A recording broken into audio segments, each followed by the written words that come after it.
You are listening to Power Stance Gaming Podcast, the #1 podcast for gaming and hobby banter.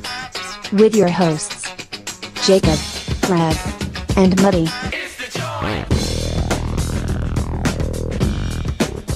G'day everyone, Jacob Corner here from Power Stance Gaming. With me, as always, are my amazing co-hosts, keeping it clean, living the dream, Mr. David Muddyman. G'day, boys! And Mr. Gregory Millsop. Good morning, listeners. Now, just because he did an accent, you don't have to as well. You know that, right?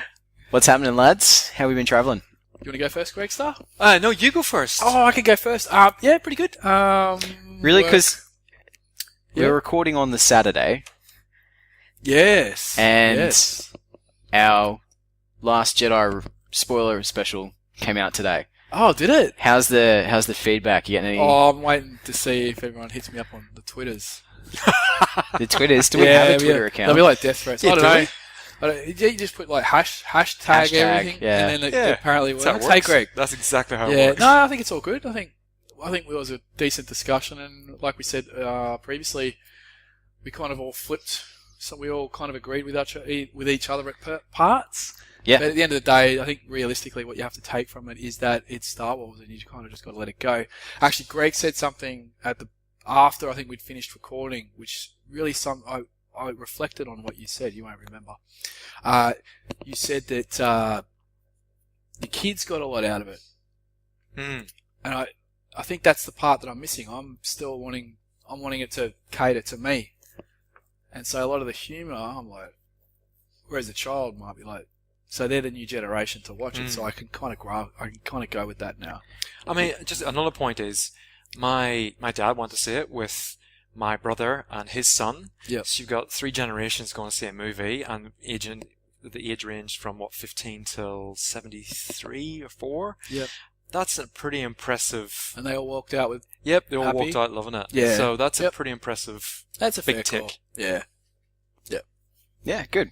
What else has been happening? Well, You've been rolling dice. Hey, You rolled some dice we did roll this some week. dice. Well, Some of us didn't roll dice very well, actually, or someone else was just rolling really. Yeah, good dice. it's a matter of perspective, really. So Yeah. we played this mystery game. The one that I'm gonna basically throw upon you lot. This is on Valentine's Day, by the way. So you had a nice little cozy We did. little arrangement going there. Well, on neither Well, it Valentine's was, Day. Neither of us actually got any cuddles, right? There was no- understanding. No so- special cuddles No. from the missuses. No, so we had to make up it by ourselves. So, but Yeah, but I there was was actually there was quite- there was spandex. yeah, there was some spandex, Okay. and I had a good time. I had a I'm great pumped. time. I'm actually I was pumped going into it, and I think I'm basically bursting at the seams now. Yeah, okay. Yeah. So you gonna divulge more, or No, you No? will get the full exposure. I think you're going to get it next time we record. Yeah. I'm gonna get it. You are going to get it. So gonna I'm get it. still gonna get it, right? Yeah. Yep. So that's when it's going to hit Yeah, you but Jacob in the beat me. chops. Yeah. Yep. He was rolling pips like I a finished mo. first. That's yeah. Yep. Finish first. Yeah. He did. Yeah. He finished it. Yep. Yep. Scored the most home runs. Basically. Yep. Right. Yep. Okay. Yep. And I You're walked giving away. nothing away, are And you? I lost the game, and I still had an absolute ball. So I think this one's got some traction. I'm hoping this one's got some traction. The funny thing was that Money rocked up at my door and he's like, "Okay, all right," and he almost didn't want to take it out of the box to show me what it was. Yep. But I was pleasantly surprised, and Just wondering, is it something to do with My Little Shots. Pony? Maybe. Did you? Is it that's the Oh. first thing I thought too. No, I won't do that to you. I'm not that bad. right? Besides, But hey, shout out, yep. Vissy. I know you're listening, mate. We will need to negotiate some terms around us doing a live cast of An RPG. Of the it. My Little Pony RPG. No, I don't think we need to. I don't think we need to do that, do we? I think. I think if we put it to a vote, it could be interesting. I think we should get a poll going as to whether Greg should have to dress up for it. Yeah. Well, as a little horse. Yeah. Yeah, with bright pink hair. With a penis on your head. Yes. That's a unicorn. Oh, yeah, that's true. It's a But that's the unicorn. master pony. Yeah. Maybe another Star Wars sesh. Yeah, I'll be up for that. All right, yeah. Well, My Little I Pony. think that'll probably happen. So Yeah. Actually, we have had some reader feedback, some listener feedback Yeah. just this week talking about RPGs. There's a game that a few people are suggesting they would love to hear us play, and it's a game called Fiasco. I think I saw this on the Facebook. This is like a gangster type. It's basically there's a setup, and you're involved in some situation, and then everything goes horribly, horribly pear-shaped. And is it's there a like time period for this? It's like a theme thematically. yeah. You can put. There's lots of different themes you can have. Yeah.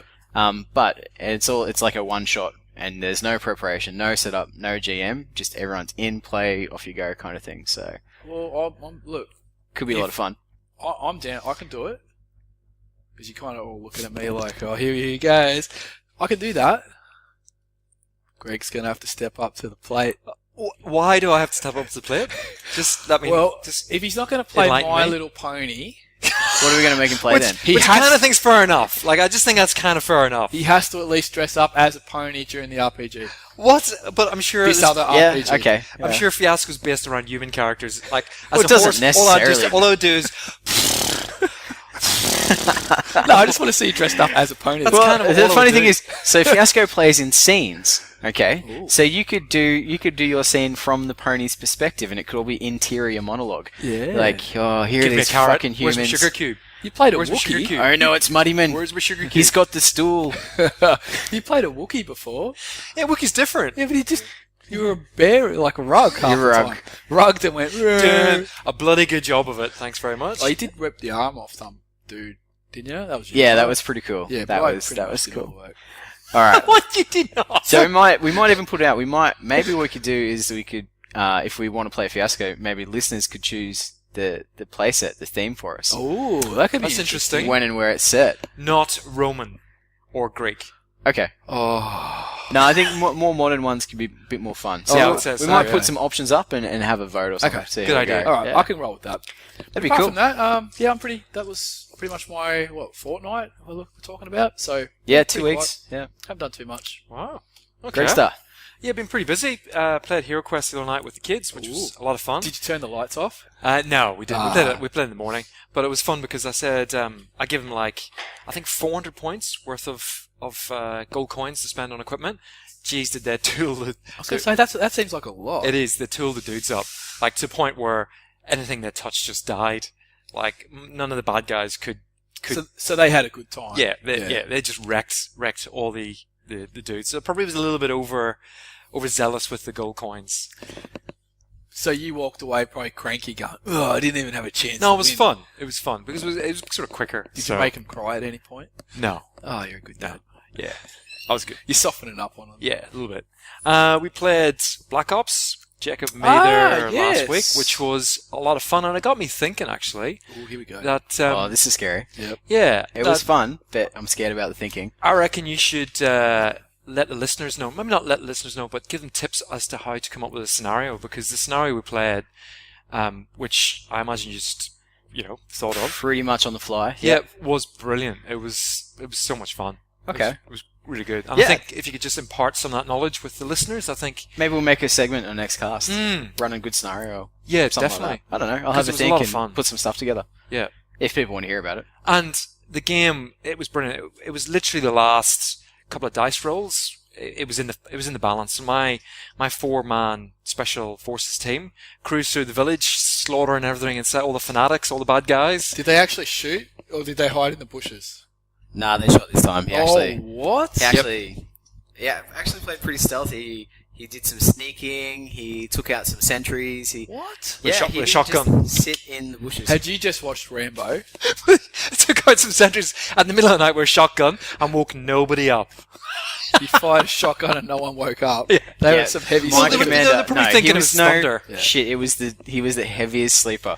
He was like, okay, I need a 2 up, and he wakes up. He's like, it's a 1. Yay! Like He'd fucking been drink- So- he's out in some little remote village, right? So he's probably been drinking heavy. yeah. Well, The special forces team SF. got to the last Loaded up building with Mars bars. with the high value target, and everything, all my good plans, unfortunately came undone because it started dying. And my captain, or the commander, he ended up getting the high value target, and Jacob tried shooting him a couple of times and failed, which was fortunate, and I managed to duck off the table. So it was literally the last action of the game. Yeah, it was pretty darn close. If those bodyguards had lasted one more round of, submachine gun fire point blank to the face, they did a pretty good job to last as long as they did. Yep. It could have been a very different game. Just the whole thing, like what I love about the Black Ops rule set is that it's very Hollywood. Like it's not super realistic, but it plays out like your Hollywood films. And I think the key thing is it's very collaborative, and it's not like Infinity collaborative where you talk to your opponent about this is what I'm doing. Do you have line of sight? It's very much we're talking to each other about, well, does that make sense? And what about we do this? And that makes a lot more sense. And it's you're telling a story as opposed to playing a game. So who was actually playing? Was it just yourselves, or did just us two? Yeah. Jacob was Fanatics, and I was the Special Forces. Yep. So you didn't have like an extra team coming on, and like how like we did the multi. No, we didn't. But Jacob had like part of the Fanatics patrol returning from whatever, going to the toilet, whatever, or come back from the village or the town. Yeah, I just said to Greg at the start of turn 3, something's going to happen. Yep. A game event will happen. I didn't know what it was going to be. I thought it was going to be a bloody tank. Yeah. Yeah. But it was great. It was so much fun. I'll definitely do it again. Yeah, no, Loved it was it. cool. Yeah. And yeah, all right, I'll have a think about scenarios and talk about that next time. Also painting up hopefully my final Neoterra Capital Army miniature, which is the Clausewitz Ulan, which is a tag. What? Put it up on Workbench Wednesday. Oh, yep. Yeah. So by the weekend, hopefully it'll be done. The great commander of the Imperial Army in the... When was Clausewitz? In the 1800s? Be German. Yeah, in the... Yeah. Yeah. No, but anyway, is that, there you go. Oh, is it? But this is an Infinity. You're talking about Yeah, Infinity. it's Infinity, yeah. It's a tag. They always borrowing names, basically. Yeah. Do, Because yeah. what do you got? You guys have got like a Joan of Arc, and you got. It's not like a Joan of William Arc. Wallace. It is Joan of Arc, and it is William Wallace. They've been Yeah. recreated. Yeah. Oh. Yeah. What, they've like uploaded their consciousness or something? Yeah, Basically, yeah. Pretty much, yeah. Oh, right. Yeah, there you go. Recreations, they call them. Yeah. Also, now this is very interesting. Can I ask it just a general Infinity question? Sure. I think we touched on this last night. You just watched Ghost in the Shell? Yeah. Jacob, you haven't really Haven't seen it, no. Yeah. Is Infinity very reminiscent of Ghost in the Shell? It's almost identical, Yeah. I would say. 'Cause No, I would say Ghost in the Shell movie, not so much the anime. I'll tell, 'Cause yeah, I- probably. Actually, no, I'll tell a lie. It is. Well- It's actually based on the writer who wrote Ghost in the Shell anime. A lot of his work is based, like Infinity have taken from it and borrowed from it heavily. Yeah, So the answer is yes. I yeah. downloaded like a season, like a TV series that's anime of Yeah. Ghost in the Shell. It's very good. I can't remember what the name of the series is, but I watched the first probably 10-15 minutes of it just to see what it's kind of like.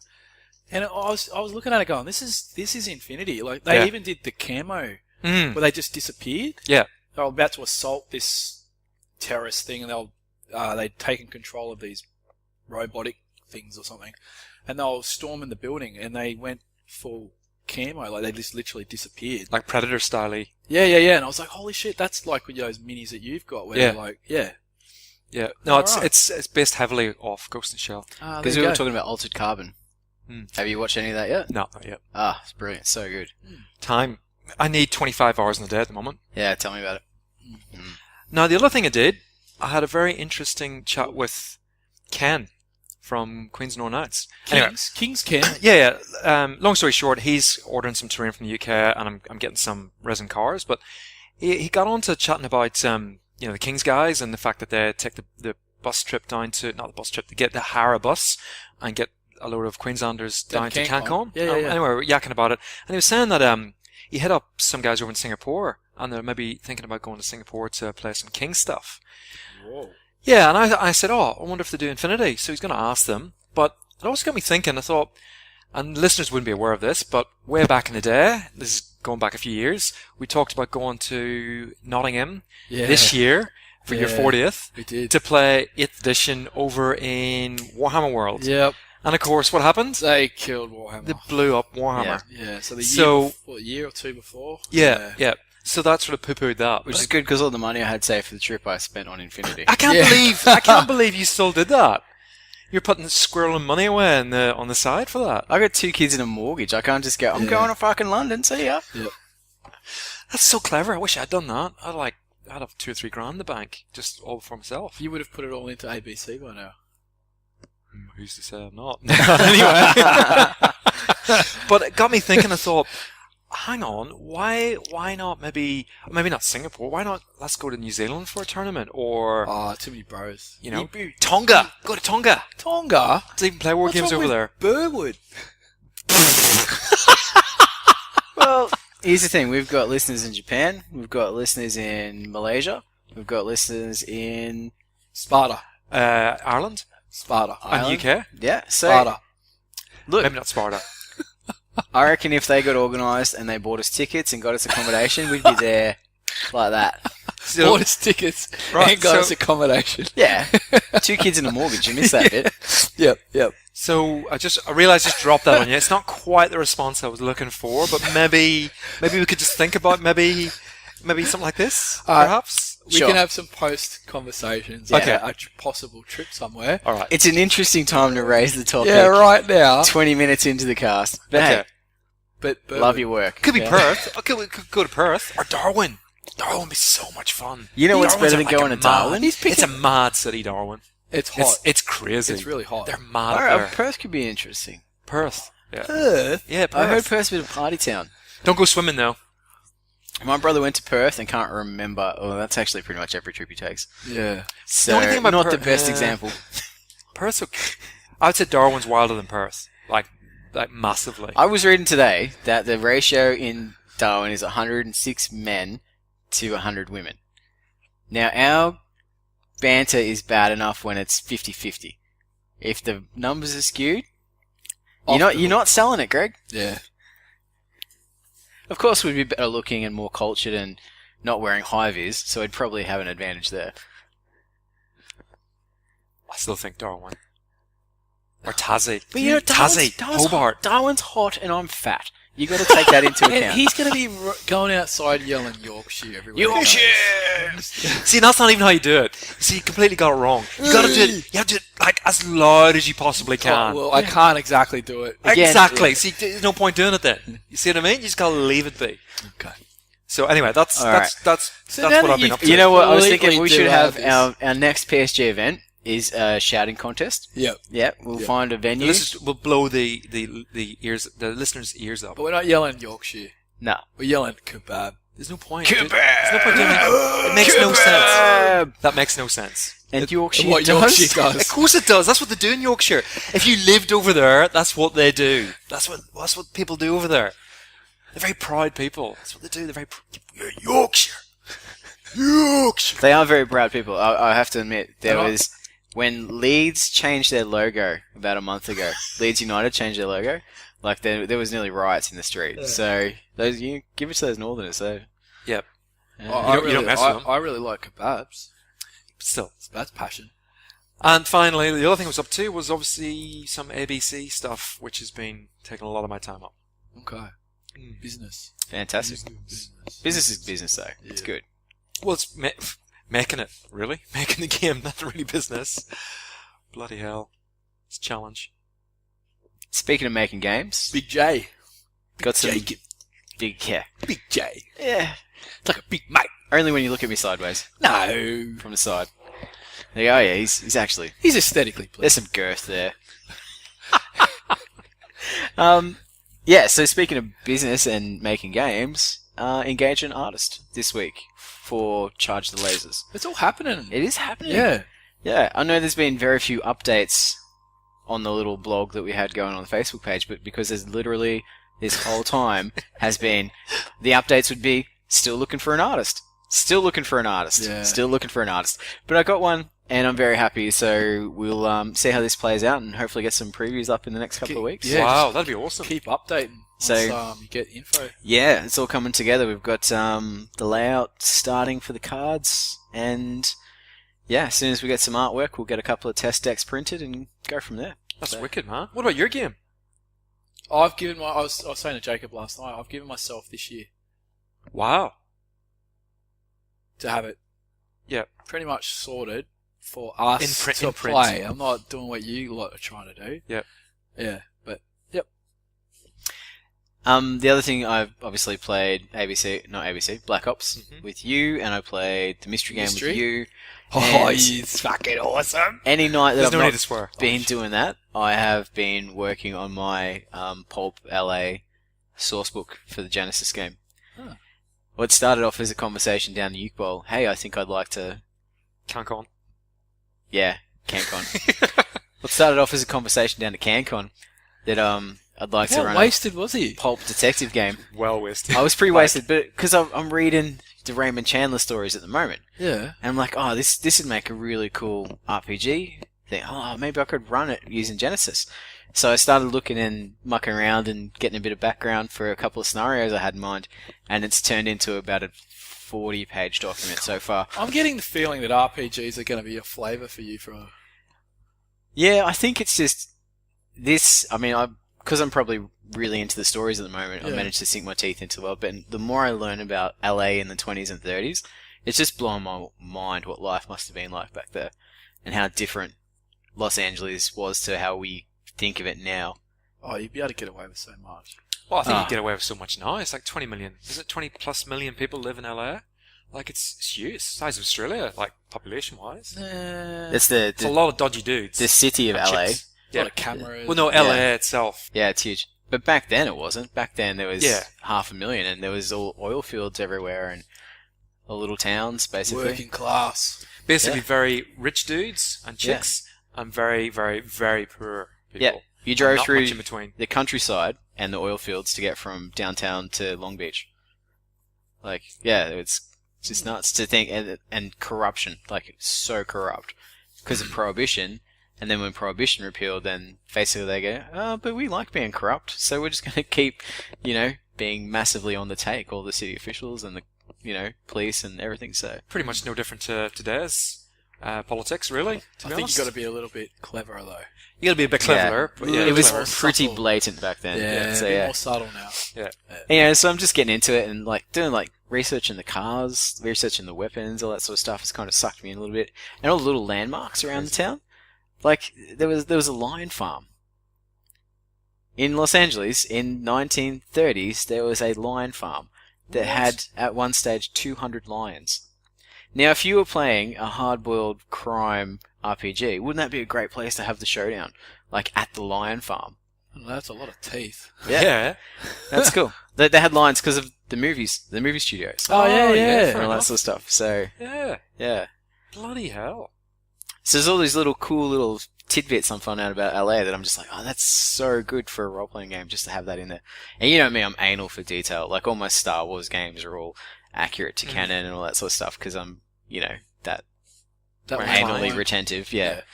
So, yeah. I'll find LA. That'd be awesome. Oh, That'd LA. be so good. Yes. Tournament in LA.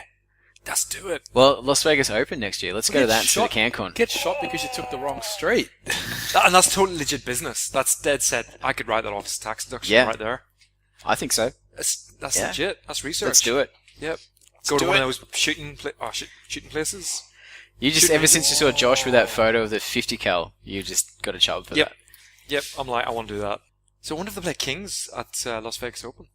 Are they? Do you want to go to Las Vegas to play Kings? Oh, I wouldn't want to go there. No. Your suitcase full It's of actually dudes. really quite over there. It's actually. Well, I think they're kind of weird because they're very state regions. They got their regions, Mm. but yeah, no, they have a massive scene over there. Mm. No, I wouldn't go over there for that though. Singapore sounds better. What were you Can saying we, today about the humidity?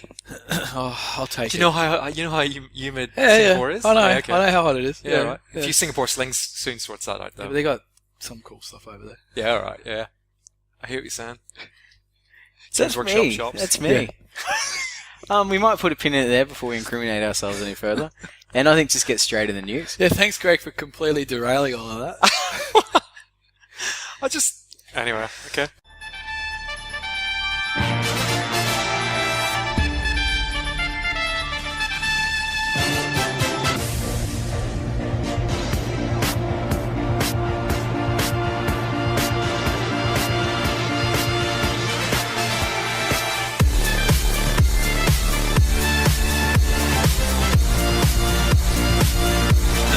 Right, news. What do you got? Is it Well, exciting? unfortunately, you bloody poo-pooed most of it by sending through the old pictures on the messenger today. I was sending it to you so you could write them down. Well, that's what I do. Oh. That's my job. I didn't. I left it to you. Yeah, okay. So Stop first, trying to help, Muddy. Jesus. I just saw images and I thought, here you go, bud. first one. Well, at least you know what I'm talking about. Fantasy Flight, new X-Wing releases. Yep. What do you reckon? I don't know. Cool. I don't. Yeah. I don't. So they're the TIE fighters from Rogue One, yeah? Yeah, well, that's what apparently. Yep. Yeah. I don't recall saying it, but now that it says that, I'm thinking, oh, maybe that's true. Yeah, they're pretty cool. It looks awesome. Yeah. It's very different to the normal sort of TIE fighter shapes, so... Yeah, it's yeah. like for our listeners, it's like a TIE fighter troop carrier, I guess we call it.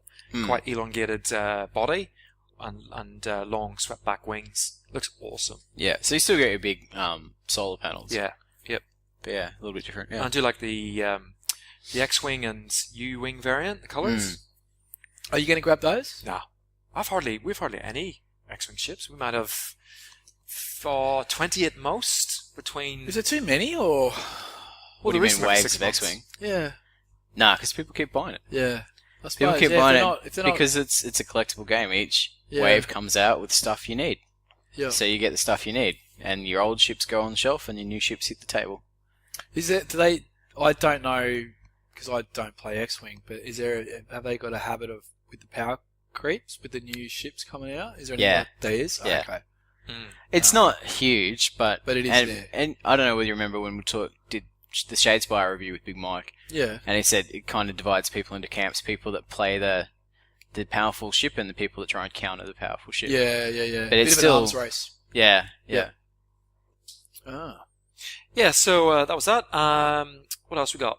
Harry Potter is being released by Night Models. Kickstarter. Yeah, I believe.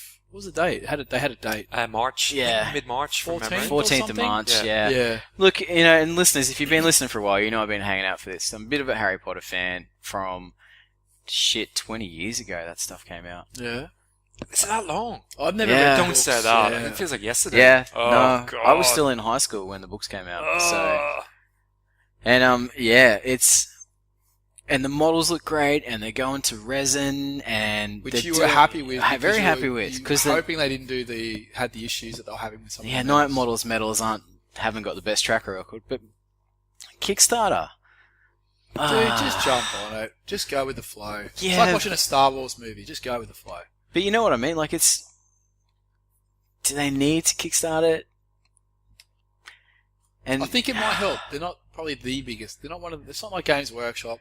yeah, they're not one of the biggest, but then, like, and this is exactly what we're talking with Sebastian and Paul down in Canberra. Like, okay, so they release a Kickstarter. What retailer's going to stock it? Because Yeah, everyone I got know. it on Kickstarter. Yeah, that can be. Well, what they tend to do, they'll do retail only specials of some Yeah. bits and pieces, Yeah. which helps to try and keep Yeah. consistency with I don't know. the retail there. The other thing but- too is it's a board constrained miniature game. We'll talk about them later on. We'll talk about Aristeia. Yep. So I'm interested to see how much expansion is it in it beyond the original box. Yeah. So it might worth, if I'm keen and it's not stupid expensive, maybe just going balls deep in the Kickstarter and getting it all. Yeah. And then in And then you've 2020 we can do the review. Yeah. Yeah. 2020.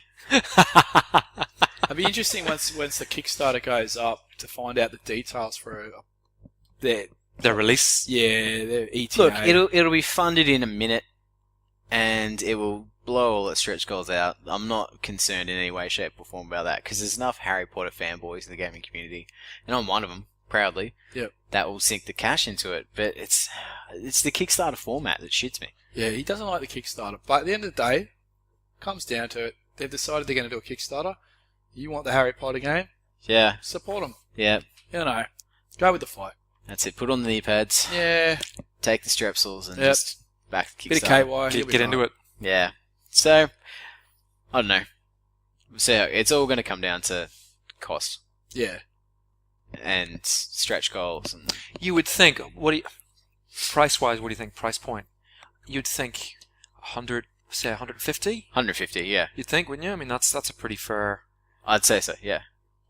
and then you're probably going to be looking, if it's shipping from US, another $50 postage on top of that. So 200 Australian probably. That'd be my absolute cap, and I better get fucking shitload of miniatures. I was about to say how many minis you're getting for that that's how you figure out how much value there is in it. Yeah. But either way, you know what? At the end of the day, you like Harry Potter, right? Yeah. Would you like to play a Harry Potter board game? Well, I've survived the last 20 years without one. Yeah, but would you like to play a Harry Potter board game? At what price? That's what we're going to find out. Yeah. It will separate the true fanboys from the people that like Harry Potter. Yeah. He's a true fanboy. Yeah, he'll get it. I'll probably get it. Yeah, he'll easily get it. He's just annoyed because he knows he's going to cap the Yeah, pony up yeah, exactly. the cash. Yeah, that's exactly right. Yeah. So, and this, look, it's not necessarily new news, but Star Wars Legion release date's coming up. March 22nd. Yep, so you're on board. And interestingly, on the old chat we've got, the PSG Facebook Messenger chat, you said you're not going to get it. Yeah, Jacob? okay, can I hop in here? I've been saying all along I'm going to wait and see what it's like before I commit to it. Yeah. It's since day dot. Like, I think the models look great. Did you see the, you would have seen it, did you see the scale picture where it's scaled? Did you send that or did Mike send it? I can't remember. No, Jed Big Mike sent it, I think. Someone Someone on our in our gaming, chat in our that big chat. No, I'm Muddy's not on too that. busy Which for. I'm Yeah, not on which that. you just can't be bothered joining. No. Yeah. Because it's just, you're just way too good for I'm it. too cool. Yeah. We're going Um, to talk about Infinity. Interestingly, it had a picture of the Stormtrooper against a Space Marine, Yeah. and had the Snowspeeder against the Dreadnought, I think it was, and then it had a Walker, the AT-ST, against the Knight thing. Yeah. Bless you, Jacob, for everybody that heard that at home. Poor Jacob's feeling a bit under the weather at the moment. He's getting the drugs into him. I've had head cold since about December, so it's just, yeah. So yeah, so this photograph was awesome. In fact, showed the scale of the miniatures. So I have to say, And the ATSC towers over the Knights, the Imperial Knights. Like, towers over them. Oh. But it should. Scale-wise, it should. Yeah. Yeah, Rogue One, that scene when they're in Jeddah, and there's the attack the Imperial transport, and then the ATST comes around the corner with a squad of stormtroopers. Yeah, and it's yeah. towering over the street. And it's very imposing. Like, I think it's that. I love that scene because ATSTs always seem like little chicken things, but they're actually huge weapons platforms. The thing that took, I was mad keen, right?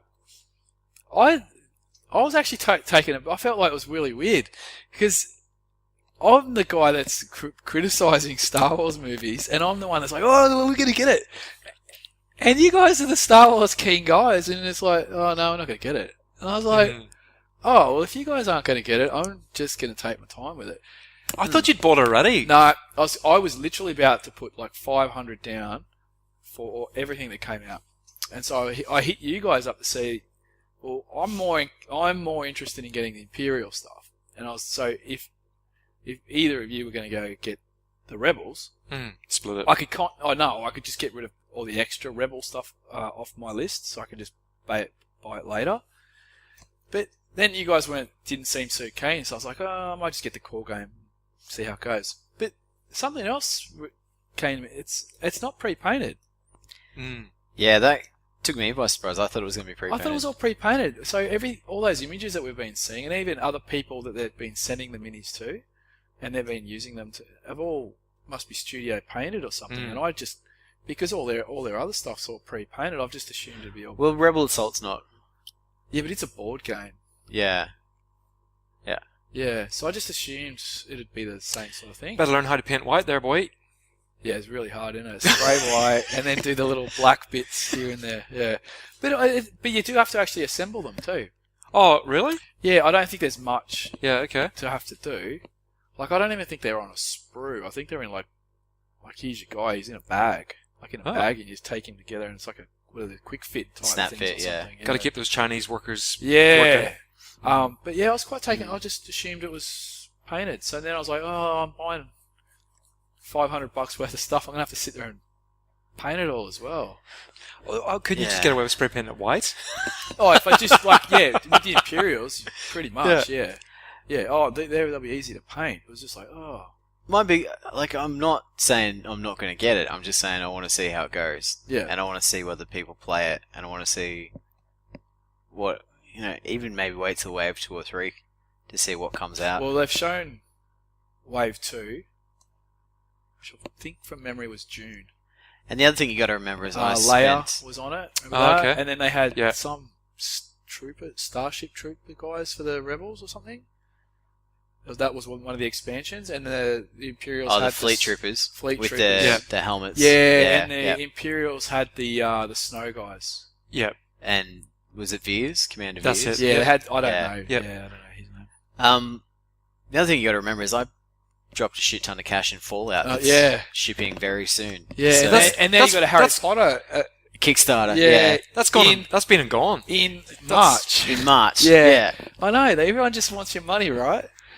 You know they should do? Motherfuckers. All these companies should just get together and work out some itinerary so that we're not all having to throw money at the same time. Yeah, I don't think it works that way. Yeah, it'd be nice. That happens in every industry. I know, like, every term we get down and go, right, we should figure out when all the other classes have their exams so we don't have all our exams on the one day. Yeah. And every term, it's like all the exams on one day. You know? Yeah. So I think just people do their own shit. They don't give a fuck. Also, there was, again, on our group chat, there was a couple of images floating around of some new Necromunda releases, including a squat, which was pretty interesting. Yeah, And the a- Forge World ones. So Yeah. these guys are Rebels, they were like bounty guys. bounty Yeah. hunters. Yeah. And there's a dude with like a Tau sort of Oriental style hat type thing going on. He looks pretty cool. Like he looked like a mechanic. No, mechanic. They're pretty good value too. I think they're coming in the 3 for $30 or something like that. Like for Forge World resins, they're pretty good value. Yeah. I have to say they do look good. I do like them. Oh, so that okay, interesting. Do you reckon they'll do a bounty hunter force? Let's wait and see. I'm not committing. Okay. Also, now this is an interesting one. Now this is kind of not first hand. This came to us by, but again on the group chat, there was some 40k controversy at the Las Vegas Open recently that went viral. Apparently, no, I didn't. Yeah, read this into is fucking weird. Excuse my language, Is there- Greg's was mum. Was there a any punch need up? to swear? Really? Was there a punch Yeah, up? because it's fucking weird. Was there an actual punch up or something? No. So what happened was, and Jacob, you feel free to jump in and correct me, because I only quickly scanned it. One of the top 40k players was on the top table, or no, either on the top table or close to the top table. Anyway, he was So in he's not contention. just one of the top 40k players. He's also one of the top streamers. You know, so people know. He's well him. known. He's Yeah, well he's known. he's an entity in the 40k world. Yeah, He's a personality. personality. Yep. Yeah. So Money's what- getting a brew. He's got his mic off. Yep. He's So enjoying a refreshing beer. yeah, Yeah. just get it around the right way, and you're halfway there. That's Oh. it. Oh, he managed to use the bottle opener this time. Good work. You actually put those muscles to good use.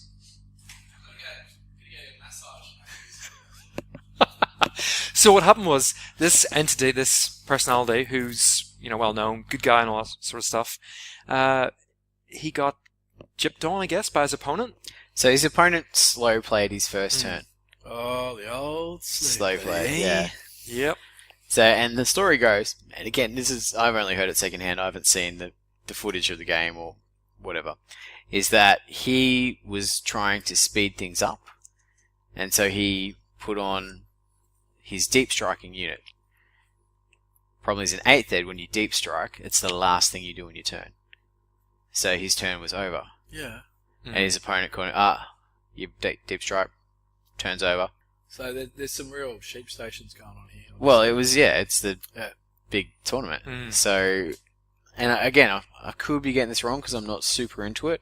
Basically, he's going, alright, well, you win, whatever. Yeah, pretty much just sort of. Because he's basically lost an entire turn Yeah. of movement. And everything's out of position for shooting. He's not going to, So all that sort of stuff. So, I haven't know, this is all news to me. yeah. What's it's- the general consensus on how how are they reacting and what sort of Douche. Well, Douche move. it gets better because then the organizer of the tournament said, well, what we're going to do, we're going to create a sportsmanship award for this guy who was so gracious when this happened. And it was $5,000. Yep. Yeah. Which he then gave to charity. He went, yeah, I don't want it. Give it to charity. To which his company then doubled it, and then G-Dub have matched that. Wow. So Yeah. there's a silver lining. Absolutely, in there's a amongst it silver all. lining. Yeah, but the whole situation whole is situation- just It's this laughable. toxic Yep. Yeah. shit in the middle of it. Yeah, that's right. It's pretty much spot on. And it went viral. It went all around the world. And So, like, Yeah. his opponent slow played him, and he's gone, I'm trying to have a competitive game. Bang, get into it. And the opponent's Actually gone, play the well, game. your turn's over. Yeah. Well, you know, basically, and what are you going to do? So he's gone, well, I'm going to forfeit, because congratulations. Yeah, we're 'Cause not what else actually can you playing do? a game now. Yeah. total douchebag move. Yeah, it's the kind of shit that just wrecks my mind when thinking about tournament players. You know, okay, so trying to see the positive to it all is the fact that organisations stepped up and put their weight behind it in a positive manner, and it sounds like most of the comments have been that this sort of thing shouldn't be tolerated, and the fact that they're sort of harsher on I must admit, I think it's a douchebag move. Yep. I don't know what the comments have been. I imagine some comments would say it's a tournament, it's a competitive setting. Yeah, but he did it's get the it. slow playing business. That's Well, Slow playing is a cancer. that's yeah. just not right. That's secondary to the whole. Like, you're right, but that's also secondary. And then if he possibly got it wrong, and you know, it's a tournament, so I'm not saying it's right, not at all, but you know, was the guy a douchebag? Absolutely. You know, he shouldn't have done it. Simply. But apparently, what they're saying is it's so out of context because the guy who's playing is also a top player, and you know, these guys all know each other, they all play against each other, so you know, it's just so out of character for this to happen. Yeah, that's the thing. Like, we're meant to believe that it's out of character that a hyper-competitive 40k player pulls a douche move like that. Someone that was just slow playing for an entire turn. It's not the first time we've heard that happening from a so-called top player that we know of, certainly. Yeah, even in our own personal experience, we know top players that do the douche moves. So. It's interesting also that it also opened up a conversation about, like, the fact that our hobby even has to have sportsmanship in itself is wrong. Like, we know why it's there, but we shouldn't have to have it, but we do because we've got douchebags. Which it ties in very nicely to our next segment, which is how to be a power stance gamer. TM. Which could be an irregular segment. Might even get a bit of a bumper for that. Yeah, sounds good. Yep. Sounds good. What else is on the news? That's kind of it, except going through my my news channels and from my little secret squirrels I've got going around the Little birds. Little birds, that's it. Kickstarter, Muddy, got one for you. You'll be excited about this. Oh, here we go. Yeah. It's called Good Society, a Jane Austen RPG. I thought you'd be super keen about getting onto Oh, that. shit, yeah. I mean, that's gay. You know, you Would well, you know, you gotta who'd learn. want to play Jane Austen themed RPG? You got to learn how to negotiate those high society teas and those awkward dances that you go to. Yeah. There's something out there for everyone. So when Mr. Darcy comes over and propositions you for a dance, and you know he only has 17 acres and holdings in Wessex, You're gonna get right on that, aren't you? what do you say? Oh, Fuck off, cunt. oh, you're not gonna get into it. I thought this would be right down your street. No, I've already spent all my Kickstarter money on My Little Pony RPGs. Friendship is magical, though. Let's not forget. And just a big shout out to our Workbench Wednesday painters and work in progress-ers. Nathan Barry, Greg Burgess, Michael Charge, to Studio Maximus, and How good's his stuff? Yeah, Greeks. Money's got a Persians Roger. and Greeks, man. I was like, oh yeah. Yeah. So I'll just quickly chime in because there are a couple oh of... yeah, absolutely. I was going to throw it over to you. I actually throw it thought to the you floor. would have picked all these up, but anyway, He's dropping the ball. I'll do this one second. The Vanguard. I had that one. Oh, you had that. Yeah. Betas are up. That's all sort of happening. I thought you'd be onto that. You'd be putting your hand up the playtest. No, you know what I'm like. I like once it's. Can't bother reading the rules. I don't want to read. Yeah, I don't want to read the rules, but I'd like it once it's done. Muddy's rules feedback for the beta test. Yeah. See Jacob. Yeah. See Jacob. He's the one that read them. Yeah, I'm not reading that crap. So I'll just show you these. I'll pass this over. These are the renders for the Vanguard Giant. Yeah, you sent them through. Did you see it? Yeah, you sent them through. What, Yeah, I we've sent- seen the giant. Yeah, we've seen it. Yeah. Yeah, you sent that through. Oh right. Yeah. It looks pretty awesome. You said you were going to get back to me on height. How big is it? No, these are different images. Oh, right. No. That's what These actually are. This is slightly different to what we've seen already. So, talk me through it. What are we looking at? We're looking at a big gribbly. You got a giant. Giant That's dude? the giant. It's going to have multiple different head formats. I like how it's got the same shield with the arrows in it, like G-Dub ones had. Yeah, good on It's you. almost the same club from the original. Remember the original The giant? giant, yeah. Yep. To be fair, though, how many types of giant? Oh, the arrows in it. That's so... They And I'm like pretty it. sure the G-Dub giant, did it not have Had something? the fence pails Yeah. tight. Keep going. Okay, That's Frost the giant. Frost giant. The Frost giant's pretty cool. That So is he's got cool. a beard. He's got a. It looks fresh. He looks like a Norse It's fresh. Yeah. geezer. It's a doesn't he? Jodum. And his big sharp stick. Looks Yeah, good. with Yeah. like fork stick. Yeah. I'll pay that one. The other one, Looks derivative, very- Not so much. that looks one very- is good. yeah. Yeah. But So like, okay, I'll throw it. this thing is like 18 centimeters tall. That's not very big. 18 centimeters. Oh, I suppose it is. 6 inches. 20 It's centimeters. more in than it. 6 inches. 6 inches Oh, is yeah. roughly 15 15, centimeters. yeah. It's actually above that. So it's actually Okay. bigger than Half. 7 and a bit. It's about that, isn't it? I've got some news too. Yep.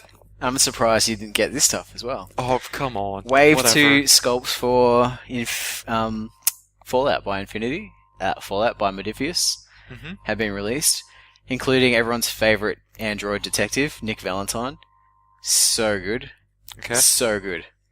I did see a chick and a couple of like dog type things. Yeah. Was that the Wave 2 stuff? No, that's Wave 1. Oh, there you go. And the Super Mutant Behemoth. If you want to talk about giants, we'll have that discussion. We're talking 24 centimeters. Oh! Crops over Mantic. No, I don't know. I just want to. I will find out the size of it.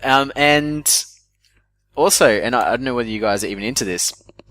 John Carter Yeah, I saw I that. saw that, yeah. Yeah, on from Kickstarter. Modifius. Yeah. Now I don't know anything about John Carter. I've Have you not seen the movie? No, I've not seen the movie. Have you not seen the movie? The And movie's really You're good. ridiculous. They got- Oh, you need to watch more It movies. flopped though. Yeah, Did it? Yes. I heard it was shithouse. No, it's actually quite good. Greg's making the titty motion. Not at all. I just 10 out of 10 is what I give it. Oh, that's 10 out of 10. 10 fingers. Yep. Just curved 10 out of 10. around imaginary titties 10 on his out chest. Of 10. 10 out of 10 I Okay. give it. And For sure. so yeah, but the minis look sick. Like there's really good sculpts. I don't know what they're meant to look like or anything, but they look really pretty wackadoo. The actually, characters in the actual movie itself, the aliens, were magic. I really liked the movie. Yeah, it was brilliant. When I watched it, I thought, oh, this will be Yeah, whenever John Carter, like, what sort out. of movie But it names was- that? It actually was like, oh, Yeah. it's actually good. It's really good. Yeah. Good family movie. good family movie. Good family movie. That's a There good you go. romp. So that's also from Modifius. If you are into your good. So family was that a movies. success? Because Because it was released on Kickstarter. Yeah, I haven't followed it. I just saw all the minis. And the Warrior book for Force and Destiny, the career book, Yeah, I saw that. has come out been announced. And who's on the cover? Ahsoka. Tano. Yeah. But It's the old version of Ahsoka, though, not the new version. What do you mean the old version? Well, in Clone Wars, she had like a young version and an older version. Yeah, it's And the the, older version's like Are you as gonna- far as Ahsoka goes, Are you going to curl your hands up again Get- like you did? 10 out of 10. 10 out of 10 for sure. Yeah. Actually, I- one other piece of news. Oh, yeah? Yeah, Walking Dead just brought out those 2 scenarios. Yeah, I got for that the here. Tournament play. I got that here, but I never Yeah. mentioned it because it's like, We'll have to try that. Hang on, I had to check. I'm looking at the Knights of Fate, the Warrior there you go. book. is this Ahsoka? It's Rebels Ahsoka. Oh, it's It's when Rebels she's Ahsoka. older, yeah. When she's much older, yeah, okay. What? Yeah, it's when she's older. Still 10 out of 10. Oh, even more. She's experienced. With the Force. Yeah, As a Jedi. yeah. With lightsabers. What were we talking about? I think that's it for news. I think we just better wrap up there. One more little thing, little present for you, gents. Ooh. Today being the 17th of February, that they've been waiting for since Necromunda fucking came out. Oh, how long is this take? Check out these bad boys. Nice. Small Orlocks finally Look at the arrived. biz. Shout out to Mimic Games, Big Mike. Big Mike, baby. Man, I am so stoked. This sculpt's incredible. Oh, I can't wait to put my fist through their heads. Have you opened them up yet? Yeah, had a good look at the sprues. Cards. You know, the thing that surprised me, I was expecting the named characters to have cards, like in the starter box. Yeah. No? Well, if they are, they weren't in my box. Oh. So it's got instructions how to make the named characters, but there's no cards for the named characters. So what? You've got to write them, Yeah, there's blank cards in the card deck, but that's it. but that's it. Oh. And there's 6 blank cards, not 10. So, Yeah, You gotta buy a might have second to- box. Well, what does it say on the back of this? yeah, on the back of the cards it says, 6.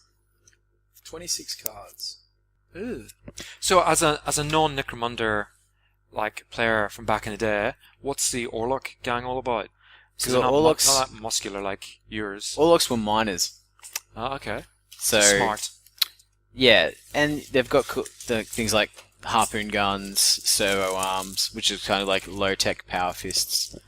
Lots of shotties, which is kind of their thing. So, Their jam. yeah. These are the working class brawlers.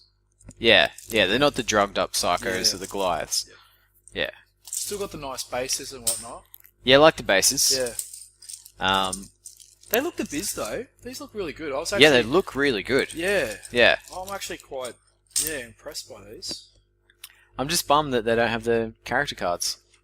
Because my plan was just to bang up the 10 as the preset. Yeah, because none of us know what's Yeah. good, what's And now I not. have to That actually kinda go sucks. and... The 6 cards is a bummer because you could always just write the text, couldn't you? Yeah. But having 6 cards... Look, worst comes to worst, like jump on Photoshop, get Yeah. a template and make them up myself. But it's a pain in the balls when I thought they were going to come in the box. Yeah.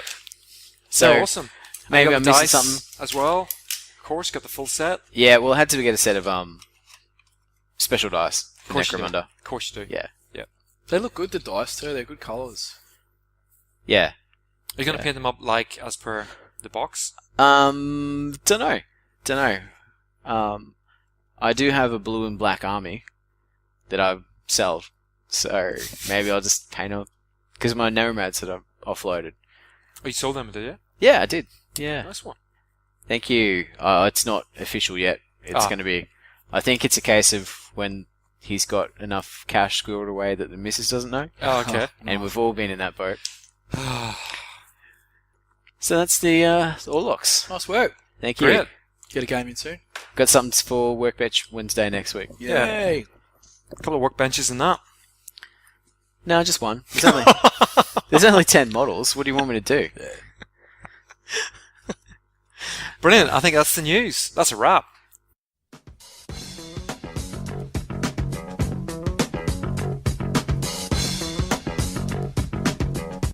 So you want to be a power stance gamer?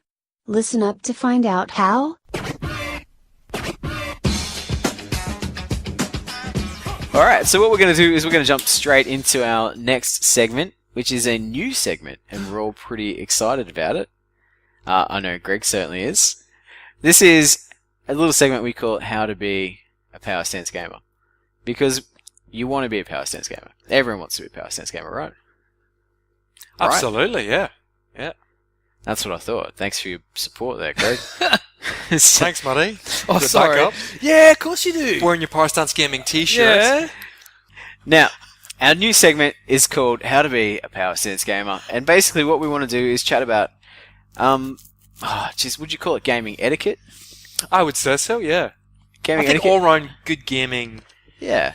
And I etiquette. think we... Good guy gaming. Good guy gaming. Ooh. Jeez, that's almost a... No, we committed to power stance. How to be a gamer. Anyway, and our first topic in How to Be a Power Stance Gamer is a topic that we know is very close to your heart.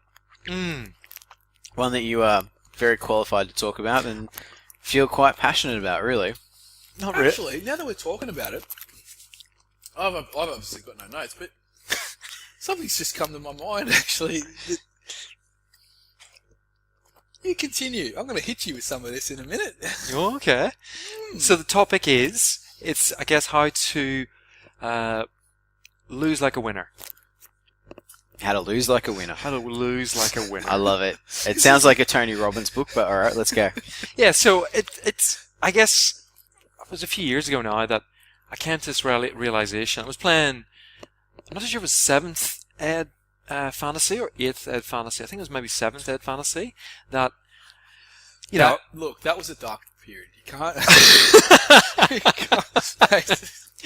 So after one too many losses, I was lying in bed, as you do, thinking about, you know, what As you do. Yeah. I know, who you. As you do. Who?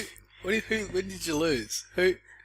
He's not going to be pointing his finger at me again, like last time. You're chest poking me almost. Yeah, with your 40k army. Yeah. You skink clouds. Yeah. Skink 40k army. Is this what you're referring to? Or? No, it's not. Oh, okay. So anyway, I was lying in bed looking at the ceiling. I was thinking, oh man, that sucked. You know, I rolled crap.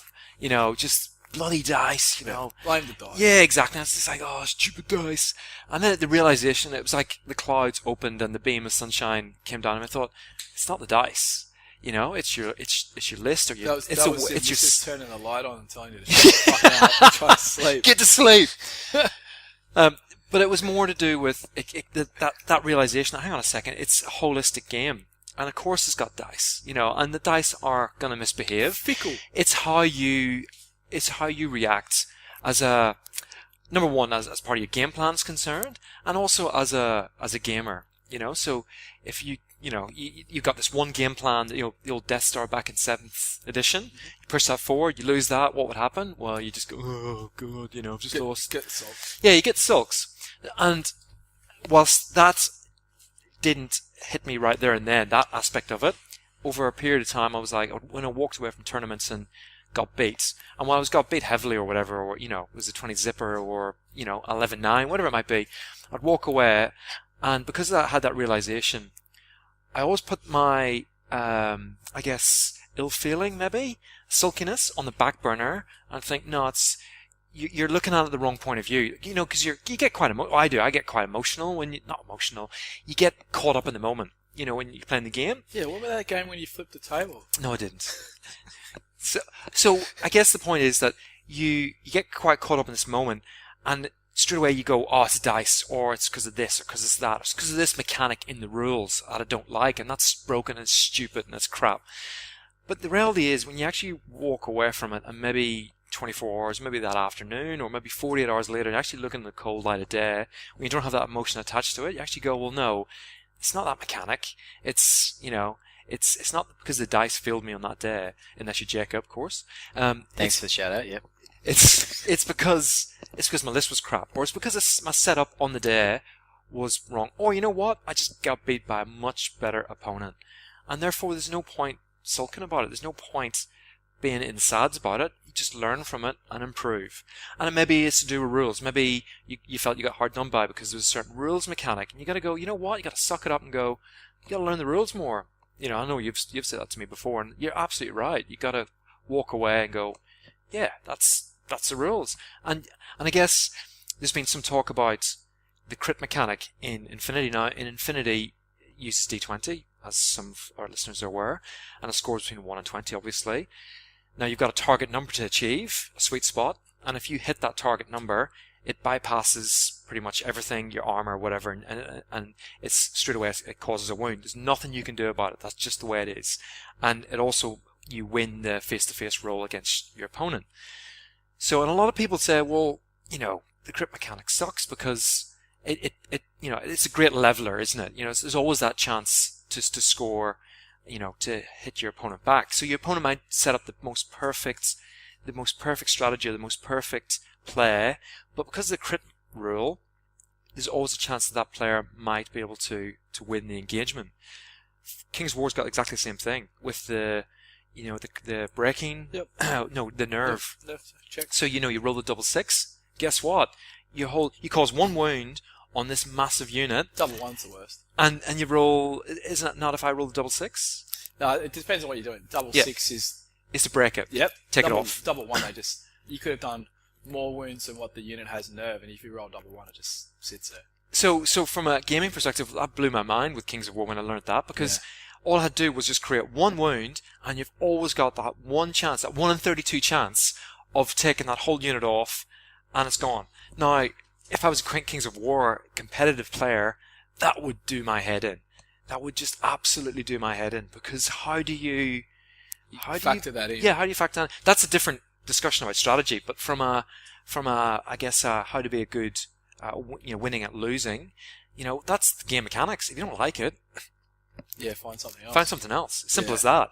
And that's why I'd view that. And that's the way if I walked away and that happened to me, I'd go, well, all right, well, I don't like it. So well, going back to the crit thing, I obviously don't play Infinity, but to me, that you can have the best laid out plan in the universe. It doesn't matter. You might go to jog across the street to enact this greatest plan ever, and some guy just luckily shoots you in the face. That's what it's there for. That's exactly what it's there for. It gives you a chance. That's just the nature of the beast. So I think that's where I learned. That was that one night. I'll never forget it. It was that one moment where I thought, you know what? I'm looking at it from the wrong angle. I'm looking at blaming something as opposed to actually blaming myself. That's the crux of it. Was actually looking inward and going, you know what? The fault's not with the game. It's not with the mechanics. It's not my opponent. It's how you're. It's not the dice. It's the fault is how you're dealing with the situation. Exactly right. You're letting the emotion of it. Correct. Because you've got a vested interest in the game, and it's not going the way you want it to go. So therefore, you get emotional about it, and you're losing sight of the contract that you've essentially made with the other opponent. That's exactly right. Game, that you're going to have this nice, friendly game, and because of your interest in trying to win the game, you're letting a particular element of the game and blaming it for the fact that you're losing. So now I've taken that mantra forward, and now I take it into every game I play. Unfortunately, now I'm able, as opposed to previously, it would take me a day or so to work out the faults, and I suppose that's more a strategy element. And I was too busy engrossed in the game to pay my opponent any, I suppose, being engaging with them. I was too busy going, figuring out what the hell to do because I've just lost my key unit. Whereas now I'm a bit more sort of roll with the punches, and I kind of go, well, if I lose that, yeah, okay.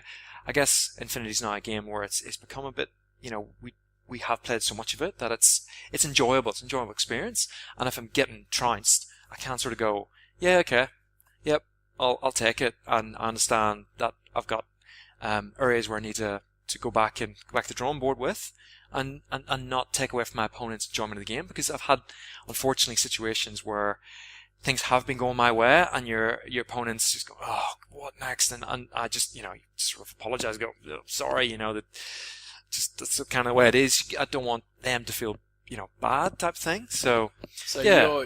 You're now looking at your opponent, seeing that reaction. Yeah, that they're getting, exactly and right.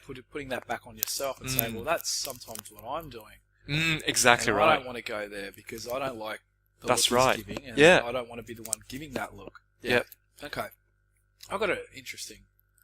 First thing that came to mind. What's that, Moneyman? Greg losing games. What about it? Usually it's when we do a review. Generally, yeah. Yeah. What does he do afterwards? I believe Captain Grumpy Captain Grumpy That Pants was the label. That's Yeah. lies. And Lies right there. Hey, that came from listeners at CanCon. That's not. We didn't make that shit up. What was the Malifaux? How did the Malifaux review go? Hated it. Gotta be honest. I have to be honest with what I've seen and the game mechanics and everything. It's an honest review, as opposed to you two glory boys that just want to give 5 to absolutely everything except Aristeia, of course. But Well, let's not get ahead of ourselves. You do raise some interesting points. I think you can't necessarily, coming from experience, say that dice fail doesn't lose you games. Of course it does. and that's not what I'm saying. Of course it does. No, that's not what I'm saying. We've all played Blood Bowl. And I think, again, coming from experience, if you play a game where your dice abandon you the whole game, and no matter, you could be the most strategic motherfucker in the world, but you roll those 1 after 1 after 1, or the 20 after 20 after 20, depending on what you need, and you just cannot make anything work, then I think you're entitled to crack the shits a little bit. Yeah, the interesting thing is it's how you handle that situation, because every person has emotions, every person's going to have a game where it goes horribly wrong. But you also have to put in perspective that you're going to have games where it all goes right for you as well. And I think too many people forget about the ones where it all goes right. exactly, right. you tend to remember your epic fails. You remember more red lights than green lights. That's very true. Oh wow, that's deep, Muddyman. Thanks, guys. That's 2 bottles of cider. That is. That's exactly right. About 100 chocolate balls. But what I think, because that comes down to, I've had games, and I've had games recently where that has happened, and my opponent makes the difference.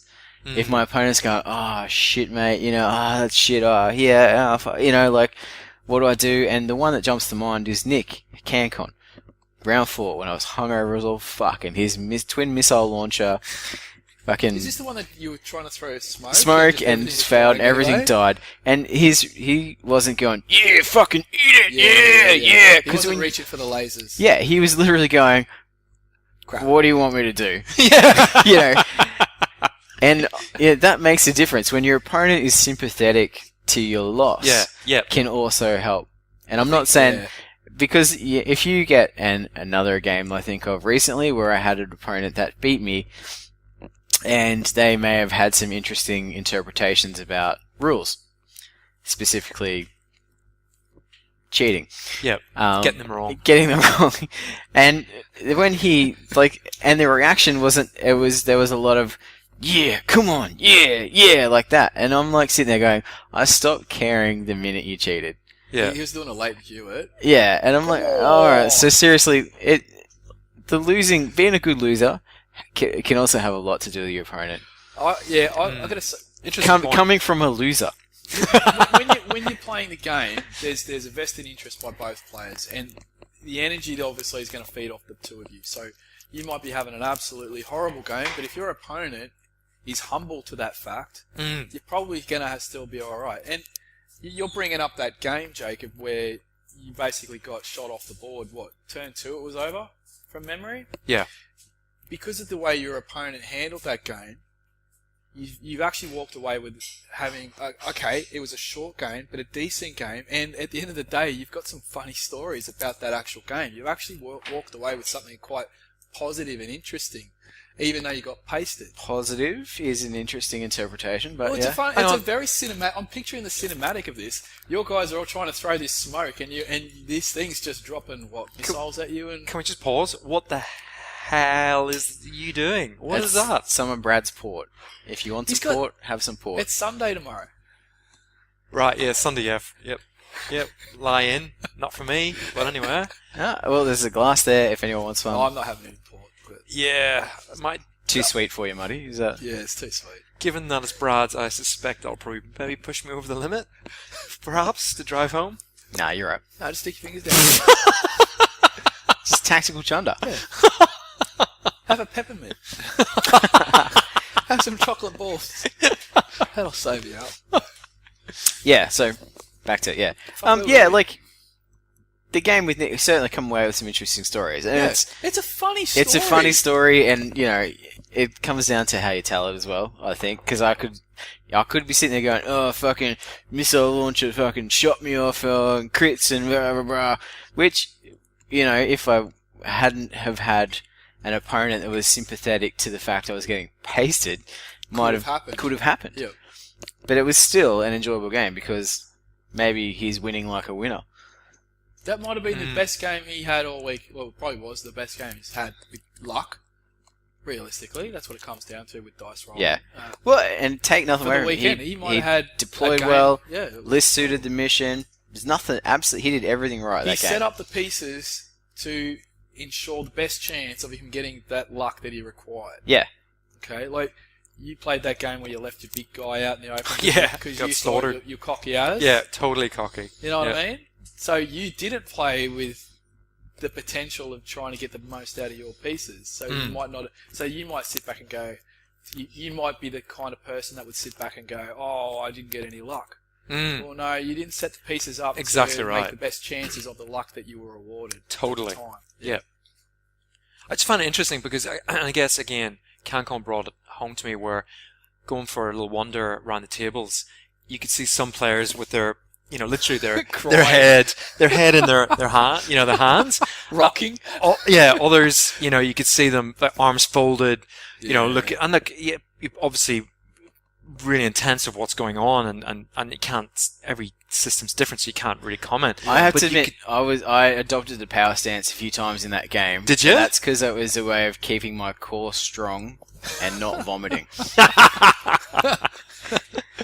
It was a keep it down, lean over the knee. I think you're right. I think you can generally look across the table.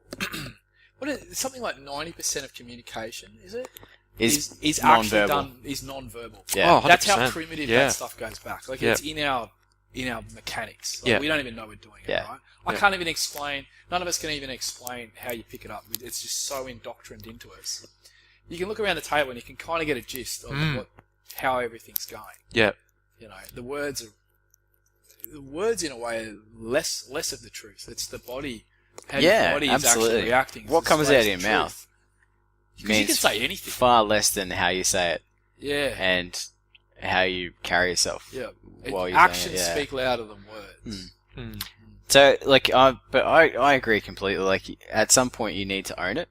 You can't always say it's a dice. Sometimes remember, it's a freaking game. You need to go, if I am taking it seriously, then either I've got to seriously try and get better, a la you at Blood Bowl. Yep.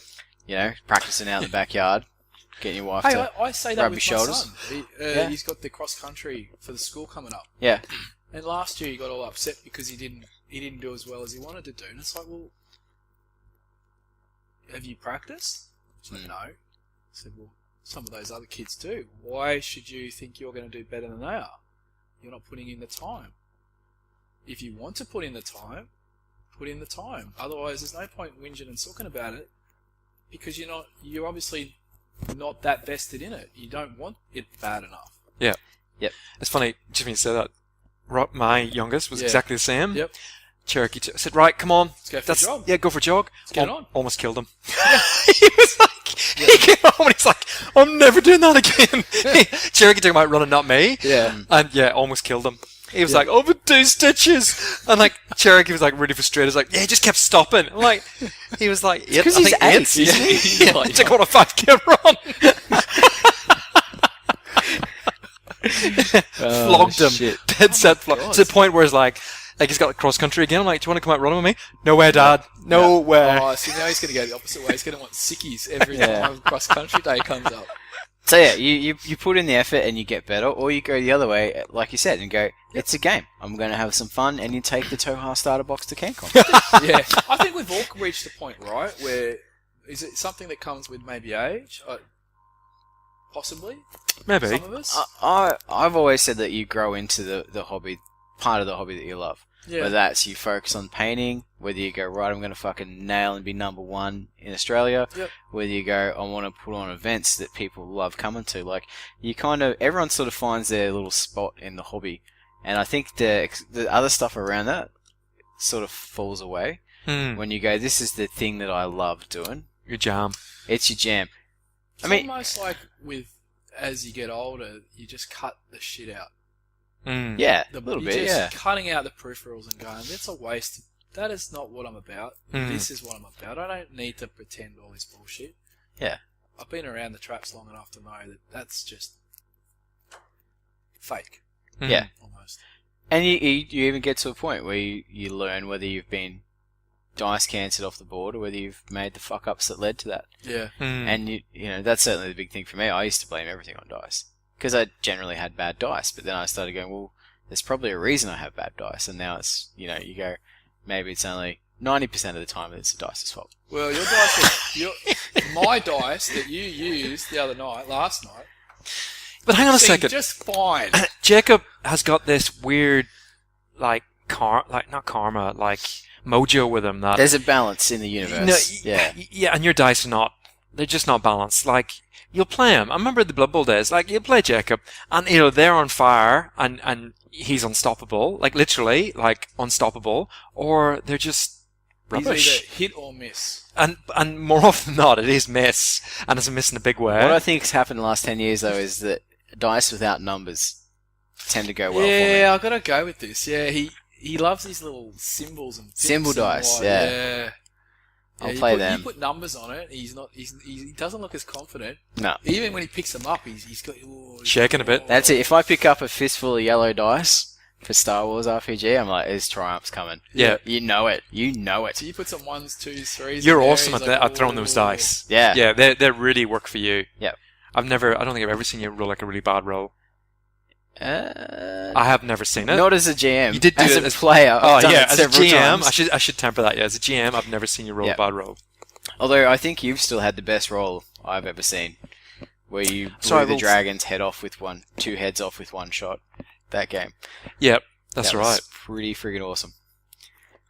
Anyway, let's get back to the real world and winning like a loser. Losing like a winner. Losing like a winner. It's a pretty important distinction. Yeah. Yes, yeah. Winning like a loser. I think that's another topic. That's power stance for you. We win like losers. Yeah, so I think you can easily bring the mood down by putting the sulk on. Very much so.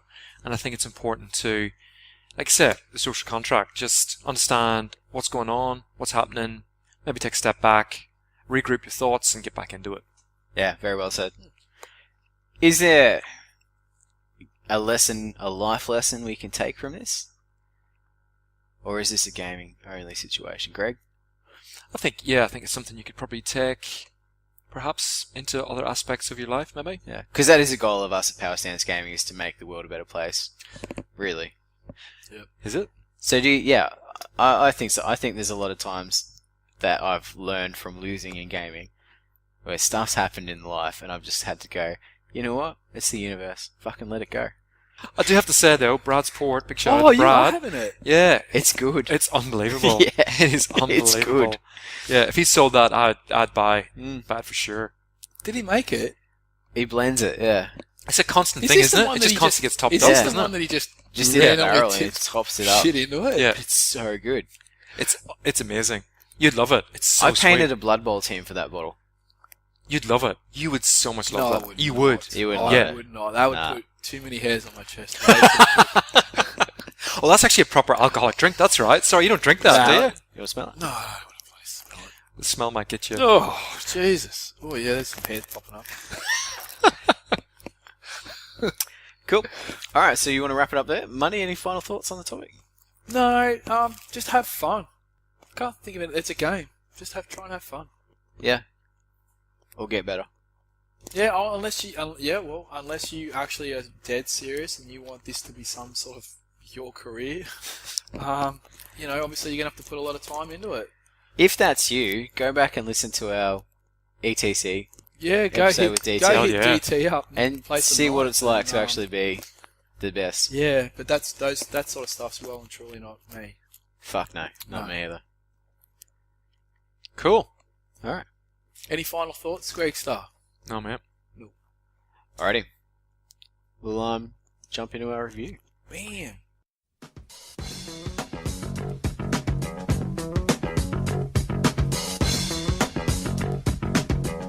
Time for another Power Stance Gaming game review.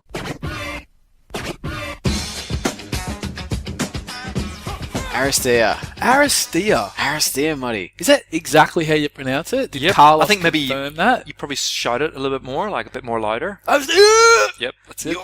Yorkshire! Not doing it right. Not doing it right.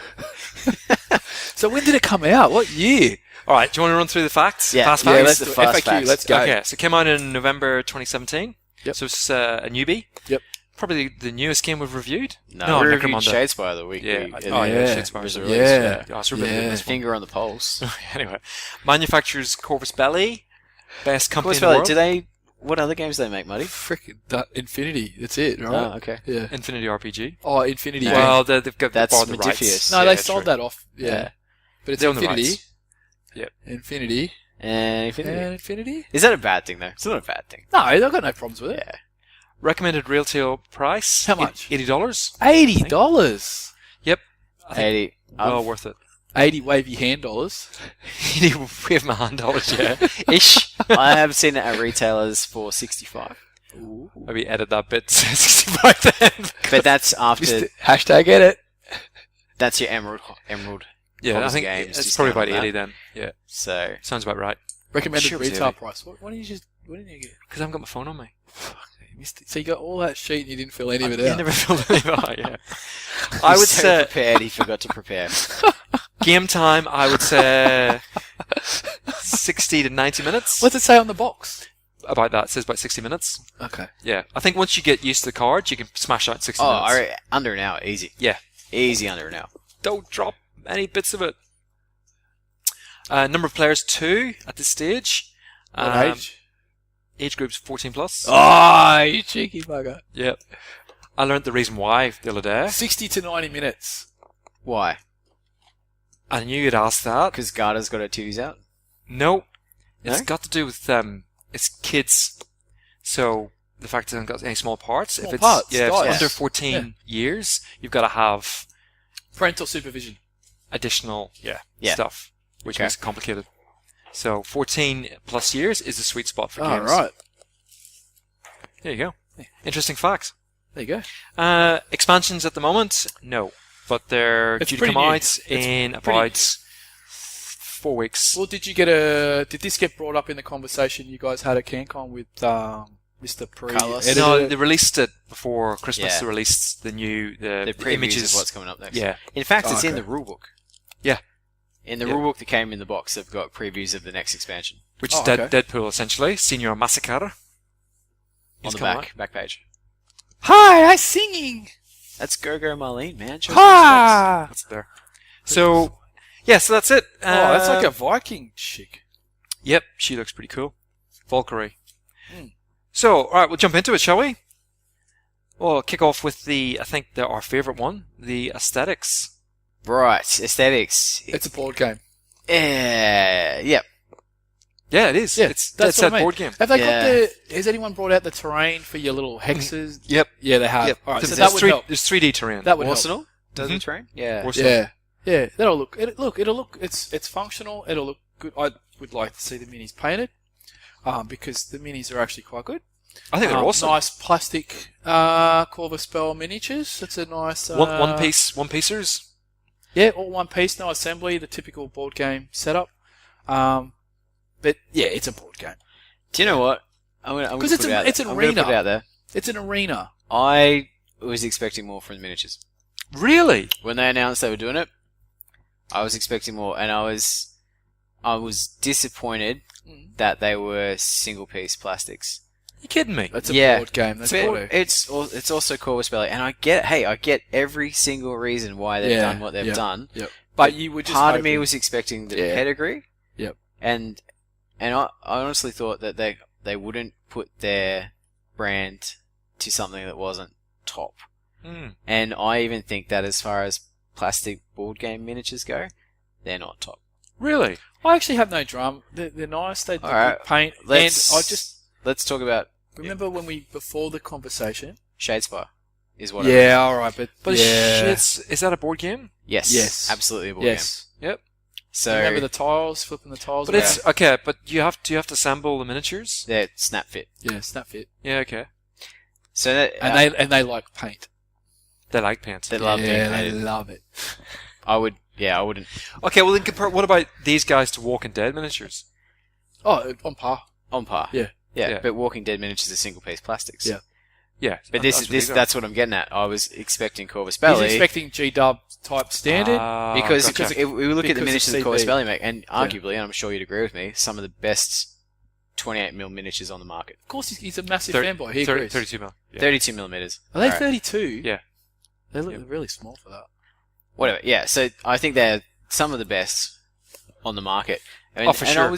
and that's what I said. And I get, and everyone's like, it's a board game. Yep. But when you look at, okay, Shadespire set the bar for me with miniatures in a board game.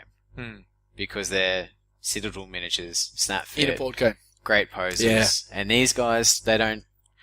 And maybe I'm being hard. If I hadn't played Shadespire, No, I'd probably look at these and go, oh man, they're top. I don't think you're being harsh. What you're basically saying is these are great board game pieces, but you're now trying to compare it to another board company, Yeah. another board game that's now just come out with G-Dub stepping into the board game category now. Yeah. And And it's- G-Dub's raising the bar. And if we want to talk even genre, if we're going, okay, so this is a board constrained miniature game, I think is the technical term.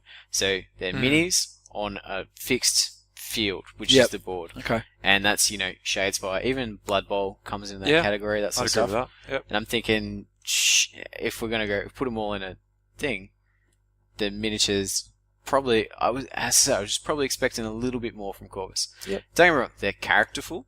Yep. And they certainly have a sense of They who look wicked. they're meant to be. Yeah, they look wicked. Do you know what they're missing? Rocks. There's no rocks. They're like, there's she's standing on something. So what you're telling me is that Corvus Belli produced a range of miniatures without rocks that are characterful, Yep. full of movement, Yep.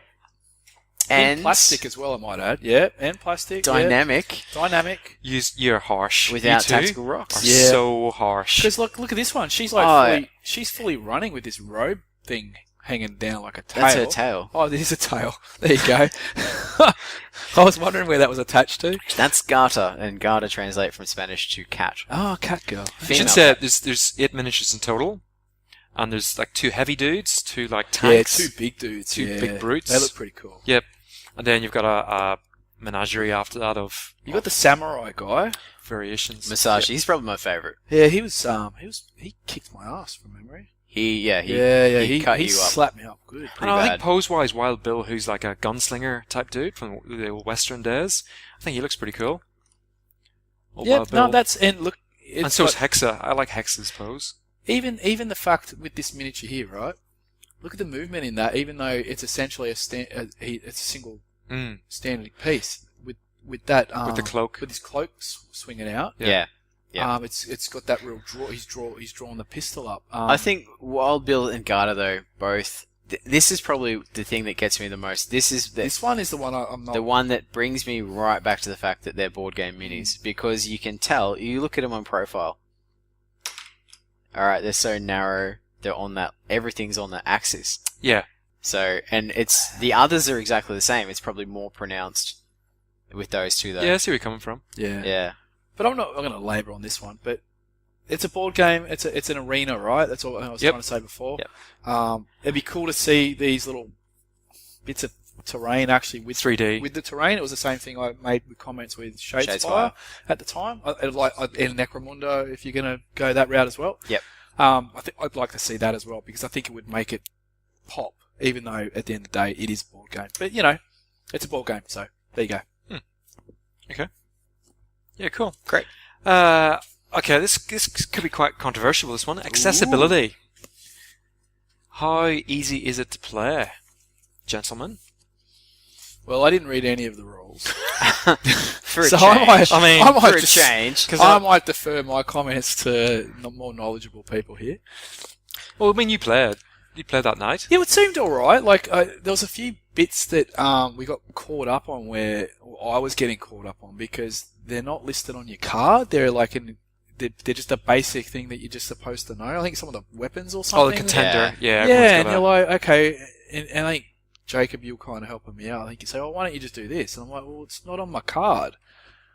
Yeah, And that was the just- contender that Yeah. everyone has the gun, so instead of putting it on every card, it's in the rulebook saying Yeah, everyone and has this I gun. kept, Yeah. so you just kept, because when I'm playing the game, I'm looking at, you flip those cards over, and then it has what they can and can't do. Yeah. Yeah. But it wasn't on there. Yeah, the stat cards, yeah. Yeah.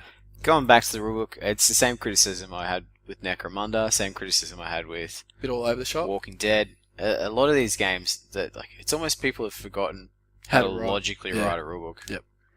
And Aristeia comes with a guide to play, and it walks you through move by card how to play a turn. Yep. Which is all well and good, but then they go, okay, off you go, and then all you get is a glossary, which is of rules listed alphabetically, not necessarily in a logical order after that. Yeah, we found out that they weren't logical. Yeah. You'd flick to the rulebook to try and find something, but think it should be here, and no, it's not. It's from the rulebook.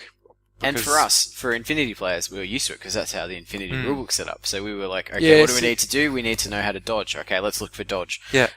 There wasn't a movement section or a shooting section. It's all just kind of...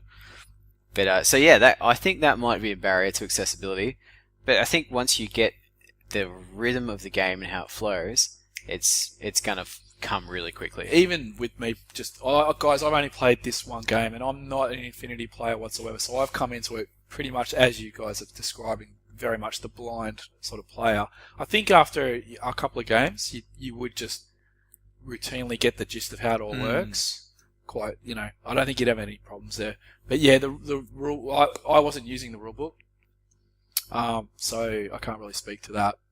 And I think as far as accessibility is concerned, I haven't watched it, but there is Corvus Bay did produce a very good YouTube video. I think YouTube videos are showing how they add so much value to this. If you're not using it as a developer to show how your game works, I don't know what you're doing. Yeah, because it gives you that visual. Watch it. Oh, I hate, me. I hate sitting there and trying to read through all the rules and then remember them and then. It's more intuitive. You watch the YouTube video and you're like, oh, okay, because I can see it. And go, okay, I can see how that works. Totally. Yeah. So that easily slips into gameplay. Well, come back to accessibility. You play with your kids without the cards, don't you? Yep. Have you upgraded to the cards yet? Yeah, he didn't like it. Okay. Because he didn't quite get it, which is fair enough. I can understand that because it was a bit of a big jump. Yeah. So it's doable. It's doable, yeah. Yeah. But certainly without the cards, Phoenix is 13, and he, without the cards, he played it no worries. Yeah, and didn't put any small pieces in his mouth? He didn't put any small pieces Good, in his mouth. okay, good. No. Well, I'm just making sure. He's used to X-Wing anyway. So. Oh, that's it, yeah. Yeah. So, that's a very good point. So, gameplay. Right, this is going to be an interesting one. I want Mighty Man's thoughts on this. Ooh, okay. Oh, guys, really? Okay. I had a good time. Yeah. It was a fun game. And just for our listeners... And I actually didn't win. It was a fun game because you giggled your ass off. For our listeners, it was Jacob and Muddy versus me. So I was ganged up on. Now, I hadn't played. And he went to town on us at the start. Yeah. And he was I've never seen him do a review. Literally giggling. Every other review. You know the reason why I was giggling though? Because Why? I had that card that let me move the squares. Yeah. I had that and I held on to that and I thought that is gonna be No, gold. it was more than that. Nah. He took one of our guys off or something at one point. I've never seen him. He was like pig in the wet brown stuff. I don't recall that at all. We've never seen that in a review. I don't from recall you that yet. at Not all. a review game. No. Yeah. But then it did turn. There Once was we a started to get reversal. some concepts Yeah. happening, we're like, oh. And then he went quiet. Funny that. Yes. But look, the company makes a game, right? Yep. I had a good time. Yeah. It was, and going back to the rules, like I said, if you play a few games of this, you will pick it up. And by the sounds of it, if you can walk your kids through it as well. So Good point. That was good. So I'll defer to your comments because you guys have played it a few times now, right? Yeah. Yeah. Look, it's an interesting one, and again, to my mind, I keep coming back to Shadespire. Yep. Because they're board-constrained miniature games, or let's just call them arena games. It's a similar game. Yeah. It's a similar setup. What I find with this one in particular is that you guys are good at something, so you want them to do that something every time. You know what I mean? Yep. Does that make sense? Yeah. Otherwise, they're not doing. Otherwise, they're not doing what they should be doing. And I don't know. I don't know what I'm trying to say here, but I feel You think it's constrained in that way?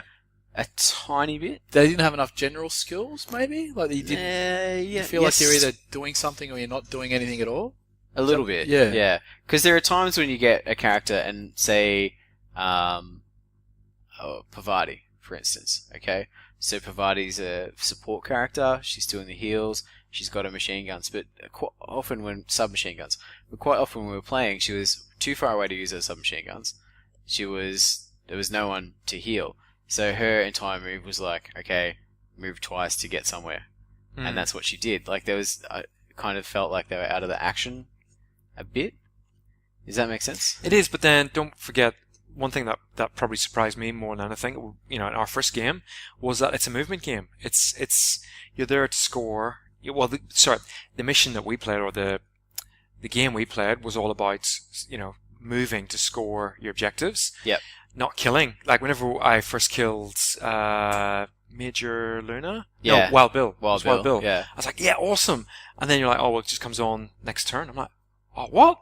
Yeah. Like, you know, we'll spend all that effort to try and kill you, and you Yeah. just come on next turn anyway, and you're like -2 movement, -2 action points. I'm like, oh, I'm spewing. Which is also funny because I think the economy of killing characters isn't well balanced. No. Because you can spend a Not at this lot of stage. time killing characters. Yeah, I've got to agree with that. Actually, now you guys bring it up because And then what they do is they go in the vat, then Yeah. they come back, and then they have a turn where they're pretty crappy, then they have a turn where they're less crappy, and then they have a turn where they're good to go. Yeah. You know, like there's the consequence for having a character killed, apart from you getting a fatality. A fatality, is that what they... Frag. Frag, that's it. Yeah, apart from you getting that frag, it's... I don't know, the It didn't return, seem really the investment worth it. you need to put into kill a character. I suppose we should probably tell listeners that the game is the way the characters interact with one another is around action points. So each character gets 5 action points, and it costs certain amount of action points to do stuff. So a character, for example, every character, regardless, it costs you 2 action points to move. So you can move essentially twice in one turn. So, and each character's movement's different. Maximus, the big tank, moves 3 squares, whereas Gata, the little flying cheeky babe, she moves 5 squares. So, you know, you got different styles of play with that. And then each character's attack can vary between generally 2 and 3 action points. So generally, if they move, then they can only attack once. So that's roughly how it rolls. But you got cards that obviously. And you got cards to boost their actions. And then you got the no card, which stops your opponent using their card, which is really good. Yep. Nice shutdown tactic. Yep. Yeah, and then you've got a no as well. So Yep. you know those no's are on both sides. The cards are interesting mechanic. Like we've talked in the past about how deck building is the current thing. Like building your deck, building your boost deck. It's in Shadespire, it's in Necromunda. It's in this. It's in this. It's in a shitload of games. So, X-Wing, like it's all about... All Fantasy Flight games, yeah. Yeah, Fantasy Flight games for sure. All about building that deck. So, it's really quite interesting to see how they've done it here. I love the fact you can play your card anytime. Like, that's a good one. As you said, the no, that interrupt. Yeah. I love the fact you can no and no. Yeah. That's good. But the other thing too is like how, and it's kind of hard to judge now how that's going to play out in future. Once all the extra supplements and I guess come we'll out, probably talk about where the game's heading later on. I have to say, I mean, it's deceptively complex. You know, the first time we played it, you know, we nodded through it and we got through it, but I don't think we realized how complex it was. We picked up later that we'd missed a lot of stuff. Yeah, Yeah. exactly right. Whenever we played in our game, we're like, oh, hang on a second. Every time you shoot anybody except the tank, you know, Maximus, he moves. Yeah, Like, that oh, what? would have been You know, huge, no, it's yeah. just, that sort of blew our mind, really. Like, you kidding me? So That we it's a- just overlooked that entire ability. Yeah. It's massive. And the fact that, again, we should mention the fact that it's got colored dice, and each dice are different. So you got some that are defensive, some that are offensive, some that are neutral. It's sort of in between. And then you got 2 particular dice, a red and a green, that are one's fantastic at attacking and one's fantastic at defending, which is great because on the player's attack value, for example, it's just got the number of dice and they're colored. You roll, so it makes it really easy to pick up quickness in that respect. And then you got things called switches, which if you decide to swap out a dice or whatever the switch says, you can change and use that particular character's special skill, I suppose you call it. The dice just felt like Fantasy Flight, especially when we're doing the comparisons. You know what I mean? Where it was like, I rolled this. Actually, this is one bit. I actually found this bit a little bit confusing when we got to the dice bit. The dice are clunky, I reckon. Yeah. You think? Yeah. I like them. There were quite a few times where we were rolling off, comparing. We had to sit there and go, okay, so that's a hit, but then that does this, and then this. And I'm using this for a switch. Yeah. You do your switches first. Are you doing a switch? Oh, no. Like, it's... Yeah. I don't think we did a switch the whole game, in our game. I found the dice a little bit hard. Yeah. When you got to the analysis bit of trying to work out, okay, so you... Yeah. Because it's not like a pool of dice. It's not like you're rolling positive and negative dice with the cancels out. It's like you're rolling positives, and then you kind of do the math. Yeah, that's right. That's true too. Like, Because if you got like some crit, there's some like ones that were worth more or something. yeah, the red and the green are the most powerful dice, and they can cancel out a complete. And dice also the fact of that, results. okay, if you roll 3 hits and I roll 2 hits, but neither of us roll any defense, we take the damage. Yeah, that's right. Like, we hit each other, that kind of thing. It can be a bit of a whack if you're used to defense dice, attack dice. Yeah.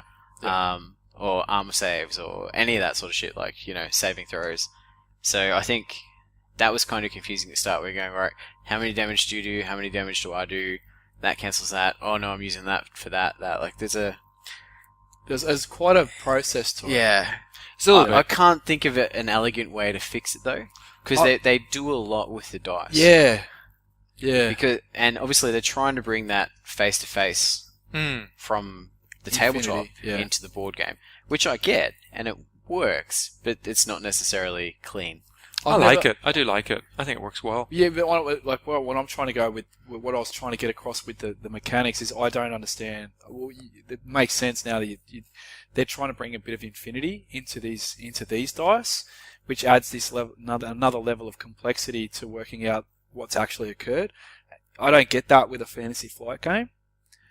We roll and we just it's quick, whereas I felt like the dice working out the dice in this is a little bit more finicky, trying to figure it out, as opposed to other systems. I guess we should point out that it's only attacks that are face to face, as in, so if you're playing with your opponent, it's your opponent and you roll dice together and then you compare results. If it's a boost, or if it's what's the word, one of the active abilities, what are they called? Passive. That's it. Passive. If it's a passive ability, yeah.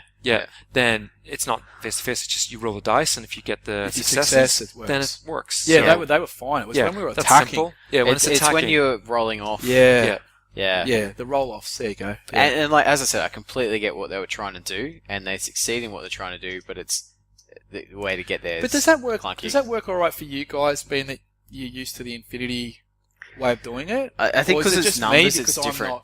So you roll 3 dice, I roll 1. If my number is higher than 2 of your dice, they don't count anymore. You know what I mean? Yeah, like the one that's close, infinity, right? You got the target number. The number the dice gets closest to the target number beats the score, right? Yep. Yeah. So, and they've tried to incorporate that sort of mechanic into these symbols. But that's the difference is when you count symbols, and all the symbols still apply. Yeah. Unless they get cancelled out. I've played a couple of games in Infinity. Well, we've done the doubles. I actually found rolling the dice in Infinity easier to work out than trying to figure out that. Yeah. I actually stopped trying to figure it out. I was just rolling them and letting you guys. It didn't help that you've got some of the characters automatically score hits, for example. Yeah. So whenever you roll the dice, you've got to factor that in. But you don't have to buy another set of dice just to keep track of the automatic hits. So now I've got those extra dice now. Allegedly. it makes it so much easier. So much easier. So much easier. So much easier. Thanks, Corvus. Yeah, cheers. That's great. It's a great idea. Alright. Yeah, so that's the dice. We talked a long time about dice. We did, didn't we? Well, they are important. They are, very important to this game. Well, here we go. The colours are nice. Do you know what shits me? Streams into the nice... Shits me. Yeah. Gold dice, yellow dice. Because Greg goes, alright, I'm rolling 3 gold. And I'm like, no, it's 3 yellow. And he goes, no, it's gold. Look at the colour. Yeah. That's why I stopped when I went, oh, they're nice looking. And then I got the gold and the yellow, and it totally reminded me that, no, that wasn't. Well, here's a nice Such segue a great choice. But I like the way he always goes the powerful dice. He doesn't go the weaker dice. He doesn't say, I'm going to roll a bunch of weak dice. I'm going to roll a bunch of powerful dice. That is not true. That is not true. Yeah, okay. So that segues nicely into quality of components.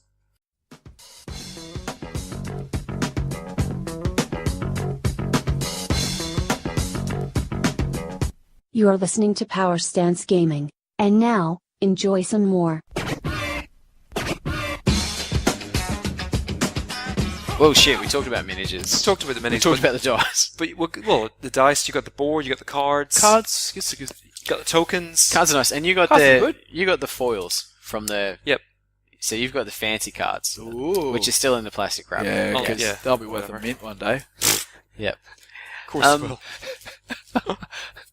Yeah. And the box, I have to say, the box is awesome. Like It looks good when you Yeah. good when you actually opened it up. Like when we Yeah. opened it up when we were taking it to Connexio, yep.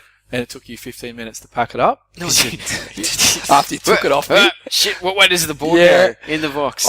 But when I opened that box, I was actually quite impressed. It actually looked very good. Like Yeah. the setup and everything. It obviously took you a while to put it back in that It professional did look. not take me But a while. I'm just joking. It was good. And, well, now, this kind of goes to the aesthetic, but the materials themselves are good. I'm not huge on the aesthetic of Infinity, so it's hard for me to say, so I don't want to sound negative. But the components themselves are good. I just don't really like the pastel-y Yep. colours, but the materials themselves are good. Yeah. Yeah, they haven't skimped. Yeah. You get your money's worth. The deck of tactical cards are good. Character cards, as we mentioned out, probably missing some information that could be useful on them.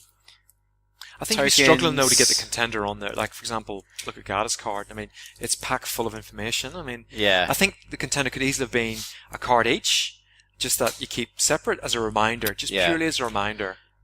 There's a couple of games on the market that have a card that you put beside your cards that has the rules on it, Yep. which is very, very handy. Yep. Malifaux is one that jumps to mind. It's in when you buy your tactics deck. It's got the little all the I think it vital wouldn't hurt. information card deck. It wouldn't on hurt. it. The board's good. No criticism there. It's it's good. I keep coming back to rulebooks. Frustrating. Can I just talk about the board for a sec? I'm going to actually ask questions. So there's really only two layouts. Yeah. Yep. But with each, so you've also got like line of sight blockers in the game. So you've got like. So that'll change it somewhat. You've got set line of sight blockers that are, I suppose, printed onto those black ones. That black ones printed onto the board. With the padlocks on there. But then you've got extra ones that the actual mission will say, right, place one. Top right corner, so it's like and placing. It's like placing terrain. Yeah, I think you can move them as well. You can move around the board. You can displace them. So that actually gives it a bit more shift around the playability. Yeah, totally. Yeah. Okay. Oh, that's cool because I was just looking at if it's only two boards, that could be as opposed to Shadespire where there's a tactic in how you actually build the board. Yeah. Which would have been cool in this, but they've kind of done it another way. It's so done another way. That's cool. Yeah. This is a full hexagonal arena. Yeah, I like the fact that it is an arena. I get the concept of it. It's good. Well, even with the hexagonal, I think it'd be interesting to see whether there is multiplayer versions come out or a multiplayer aspect of it. I think it'd be crazy if they didn't. We said it straight crazy away, not didn't to. we? Yeah. I hope they do because it'd be awesome. It'd be a lot of fun. Yeah. Yeah. Could be mayhem. Shenanigans. Could be fun. Yeah. And I suppose with that, you got the expansion coming out. There's 4 expansions tabled for this year. So what's the gist of the expansion? So, well, just more crews? 4, so 4 characters each expansion. So Yep. a total of 16 characters this year. Yep.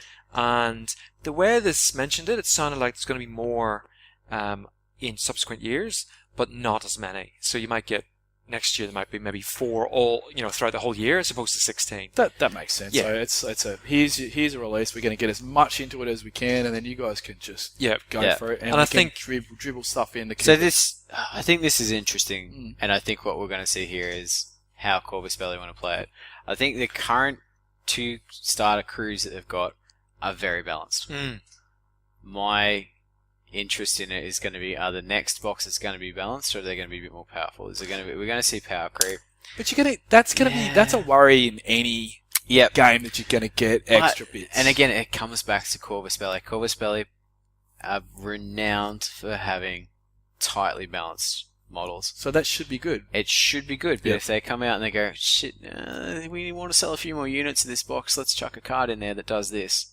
Has anyone got an idea on how sales are going? No idea. Okay. I mean, we'd never know that. Yeah. But I think to take that point, I think whilst there might be a card that does that, there'll be 2 cards because it'll be duplicate. Yeah, but then you go, if you don't buy that box, you don't have that card, so you're going to be at a disadvantage. I totally get that, but I think if you're going to play this game, like for example, I'm going to buy all 4 expansions because I really enjoy it. So, But that'd be no different than playing. Oh, look, this is Fantasy Flight, really. It is, yeah. Touching It's the collectible model. It's X-Wing. Yeah. Or you rock up at an X-Wing tournament and you haven't bought the latest bits. Well, we don't know that. Pieces, We're not saying there's creep. And no, again, we're not but saying the that. concept is what that what I keep coming back to is like, okay, from Corvus Belly, I know I can run my JSA list that hasn't had a new model for, well, they've got the Shikami that just come out, but they haven't had a new model for 2 years. Yeah. And I've got just as much chance to beat Greg with that as I do if I go and buy the brand new Drew stuff that they've released. Yeah. Because it's so tightly balanced. So But if I rock up with the core set box and he's got the expansion box, and that's way more powerful, like, it's not what I expect from Corvus. And I think Corvus have done so well by producing their brand. and you're hoping that they This can makes me continue. nervous because I don't want it to turn into a X-wing. Yep. You know, I think look, I'm pretty Because I'm pretty confident that will Well, happen. At this point, you have. Well, I can understand the trepidation. You got to give them some benefit of the doubt until Absolutely. it happens. Yeah. because absolutely, of the yeah. past history. Yeah, of course. Yeah. And you know what? This is a game we can review in a year's time once I've got all the 4 expansions. There you go. And with that, our characters going to come out that are better than others. And if there is a tournament scene, are we going to see the same for? No, if they want this, and they do want, this is going to be an international tournament, just like Infinities. There's Like going to Blood be Bowl. there's going to be there's going to be a tournament pack released. Yeah. I think the tournament scene kicks off the end of February. Yeah. 24th of February, Yep. somehow sticks in my brain. So that's whenever the Aristeia World Series kicks off. So you essentially. buy your tournament pack, Yep. you run your RSD event, you upload your results. That's and really it cool, feeds though. into- That's awesome. So I think it's with, great. It's what they do with the ITS, Yeah, obviously. that's awesome. Yeah. So I think because of that, no, because otherwise it's going to get stale very, very quickly. If just the 4 characters that are, the top dudes, it's going to get boring very quick. Can I jump in then? We haven't really. I don't know if we've actually spoken about how you actually create your crew. Yeah, well, we haven't played a game. Yeah, we've only used the starter crews. We haven't. But are they drafted or anything. preset? Is your crew preset? No. Because we had So ours ju- was preset. Look, this is me guessing here, but I Yeah. think it's you go, I go. So you might go, all right, I'll take Maximus. So you take him, and you go, all right, well, I had Maximus as my one, so get rid of that. So I'll pick Musashi, and you go, oh bloody hell, I had Musashi. So is that how they're thinking? Is this how tournaments are going to work? Where you Tournaments literally... No, tournaments No, will they be won't Oh, be draft. right. Yeah, You'll rock up with your crew Yeah. and your deck. Yeah, no, that's different. fine, There's right. two, I suppose there's 2 different ways to play it. There's a set player where you'll Yep. make a crew and I'll play you, or alternatively you rock up with the starter set or expansions. Go, you know And what? I'm you- gonna pick him, Right. and off you go. See, I didn't see any of that. I think I got there after you guys, and you guys had Yeah, already no. set So the crews. the box comes with Yeah. the two green team and orange team, Yeah. Yep. and they're the same. But in tournament play, it will be you do your four You build a team. 4 guys. Yeah. With your and deck you as well. do You'll your have your deck. preset deck. Yep. And you'll take that to your games. Okay. And that's what I'm saying, because even in the teams, like, I'll go, right, if I was going to do a crew now, I'd take Musashi, Oh Luna, yeah. He was good. Maximus, and Garda. That would be my crew. Really? Yeah. I'll be taking Hexa every day. Hexa's Yeah, because amazing. the herd displacement. Yeah, it's thing. insane. But that just comes down to playstyle. Yeah. And that's what I'm saying. But are they going to have enough internal balance in the game? And I guess we're kind of going beyond the scope of this review Yeah, around I this. think so, yeah. But it's a concern for me, and it's. They'll be right, mate. Don't you And we'll worry. talk about when we chuck dice. I Don't wanna you bring worry, this they'll up be again. fine. Don't you worry about it. Don't worry about it. Even if it is off, Greg will still Greg say will All right. so Greg's got your One back, thing Carlos. that's maybe sort of coming close to sort of wrap up. Yeah. I think it's totally captured the sports game feel. Like to me, when you play it, it's got like the way the board's set up with the little shiny lights on the hexagons, and I know that's use that for the line of sight, but it totally to me comes across as a sports game. Gentlemen, thoughts? Muddy thoughts? I like how. I got to say, I didn't really feel like it was a sports game. Even though you're running to basically score, like get into a zone. No, score. it felt more like some arena of combat or something rather than a sport. And I that's said because sport. no ball. Okay, you used the term sport Yeah, loosely. yeah. Well, it's a Blood futuristic. sport. It's a futuristic concept of sport. Yeah. Right. But you bring up Blood Bowl. Blood Bowl had a team and a ball, like and your crew members are getting swapped over and whatnot. Whereas I got elves versus your ogres. You know what I mean? Very different. But I like the way the ball you could do the ball at the end. Once someone got it, then you got to put it somewhere. So it meant you had to basically keep your crew. Yeah. Yeah, so the mission you played was the not the King of the Hill one, but the one that where you get the objective, and when you get it, your opponent that missed it gets to place it in a new zone. Yeah, Yeah. And that was kind of cool because then you're like, oh crap, so I really do have to actually. I can't just focus on. You can't castle up. Yeah, so that was kind of good. Well, but like I said, I had fun, so you know. Yeah, cool. Would you call it a sports game though? Yeah. Well, Is that because you read the Infinity Flux? Well, yeah, so it you is. Get I the mean, concept? that's that's the what I mean. watch I'm for- coming into yeah. it completely oblivious to Infinity, so you're coming in with this other knowledge Another that you're fluff. adding to Yeah. it. Yeah. Yeah. Yeah. It's if I was I could see where you come from. If you didn't know that this was sport in 175 2027, years from now. yeah, Okay. Yeah. or whenever it is, you I'd- probably wouldn't go. Oh, that's a sport game. You No. go, it's an arena combat game. It's an arena combat game, and to me, that's not really a sport per se. Yeah. Yeah, I That's suppose not a well, negative, if but at the same time, you compare it to Blood Bowl. It's very similar. You get your team. You've got a fixed field of play. It's squares, hexes, whatever you want to do. Like mechanically, it's similar. Your players have abilities. You're trying to so they're all sort of it's the same genre, but different aesthetic feel. With a ton of Fantasy Flight thrown in. Yeah. Yeah. I mean, that's not a positive. No. It is. It's Yeah, a okay. completely different beast. Yep. Yeah. I'd be interested to compare it to something maybe like. I don't want to talk about Mantic right now, but what their concept is for Dreadball. Dreadball. Yeah. And the reason I'm bringing it up is I don't think it's it's on some sort of a weird shaped pitch as well. Yeah. Again, it's the same thing. It's a And it's a board futuristic constrained game. miniature game. Yeah, and the fact that it's a Futuristic. futuristic concept rather Yeah. than football. Hmm. You know what I mean? Yeah. Yeah. But you guys all had fun playing it, right? Yeah. Yeah, you guys have played, Greg, Yeah. you've been playing it quite a bit. No. With the kids and four or five whatnot? games. Oh, really? Yeah. But you've In played, total. you've played Jacob. I've played 3 games. Yeah, so Have you? you must Yeah. have played more than that, man. I was only 2. No, 3. We've had 3 games. Yeah. Okay, there you go. Well, you played one with us as well. And we played 2. And you've played how many against your kids, you reckon? 2. Okay, so you're Maybe up 3. All right, so you're up over 5, 5 games Yeah. now. Yeah. Mm. And what, Jacob, you played about 3 games? Yeah. So, So, Dice, boys. shit. Let's get you out of the way, because you're going to be an easy one. Oh, well, it's 4 from me. I like it. I enjoy it. Fuck, What? You are harsh. What? why? Okay, can we, Yeah, we're going to need to... can hang you on. elaborate? I'm going to pour What- another drink. Yeah. 'cause well- this is... What's wrong with what? Why? No, I actually, look, we've just worked out you've played this 5 or 6 times. Yep. And you just said, I am going to buy every Every expansion. expansion. Yeah. And you are an Infinity fan, Corvus Bell fanboy. Yep. Right?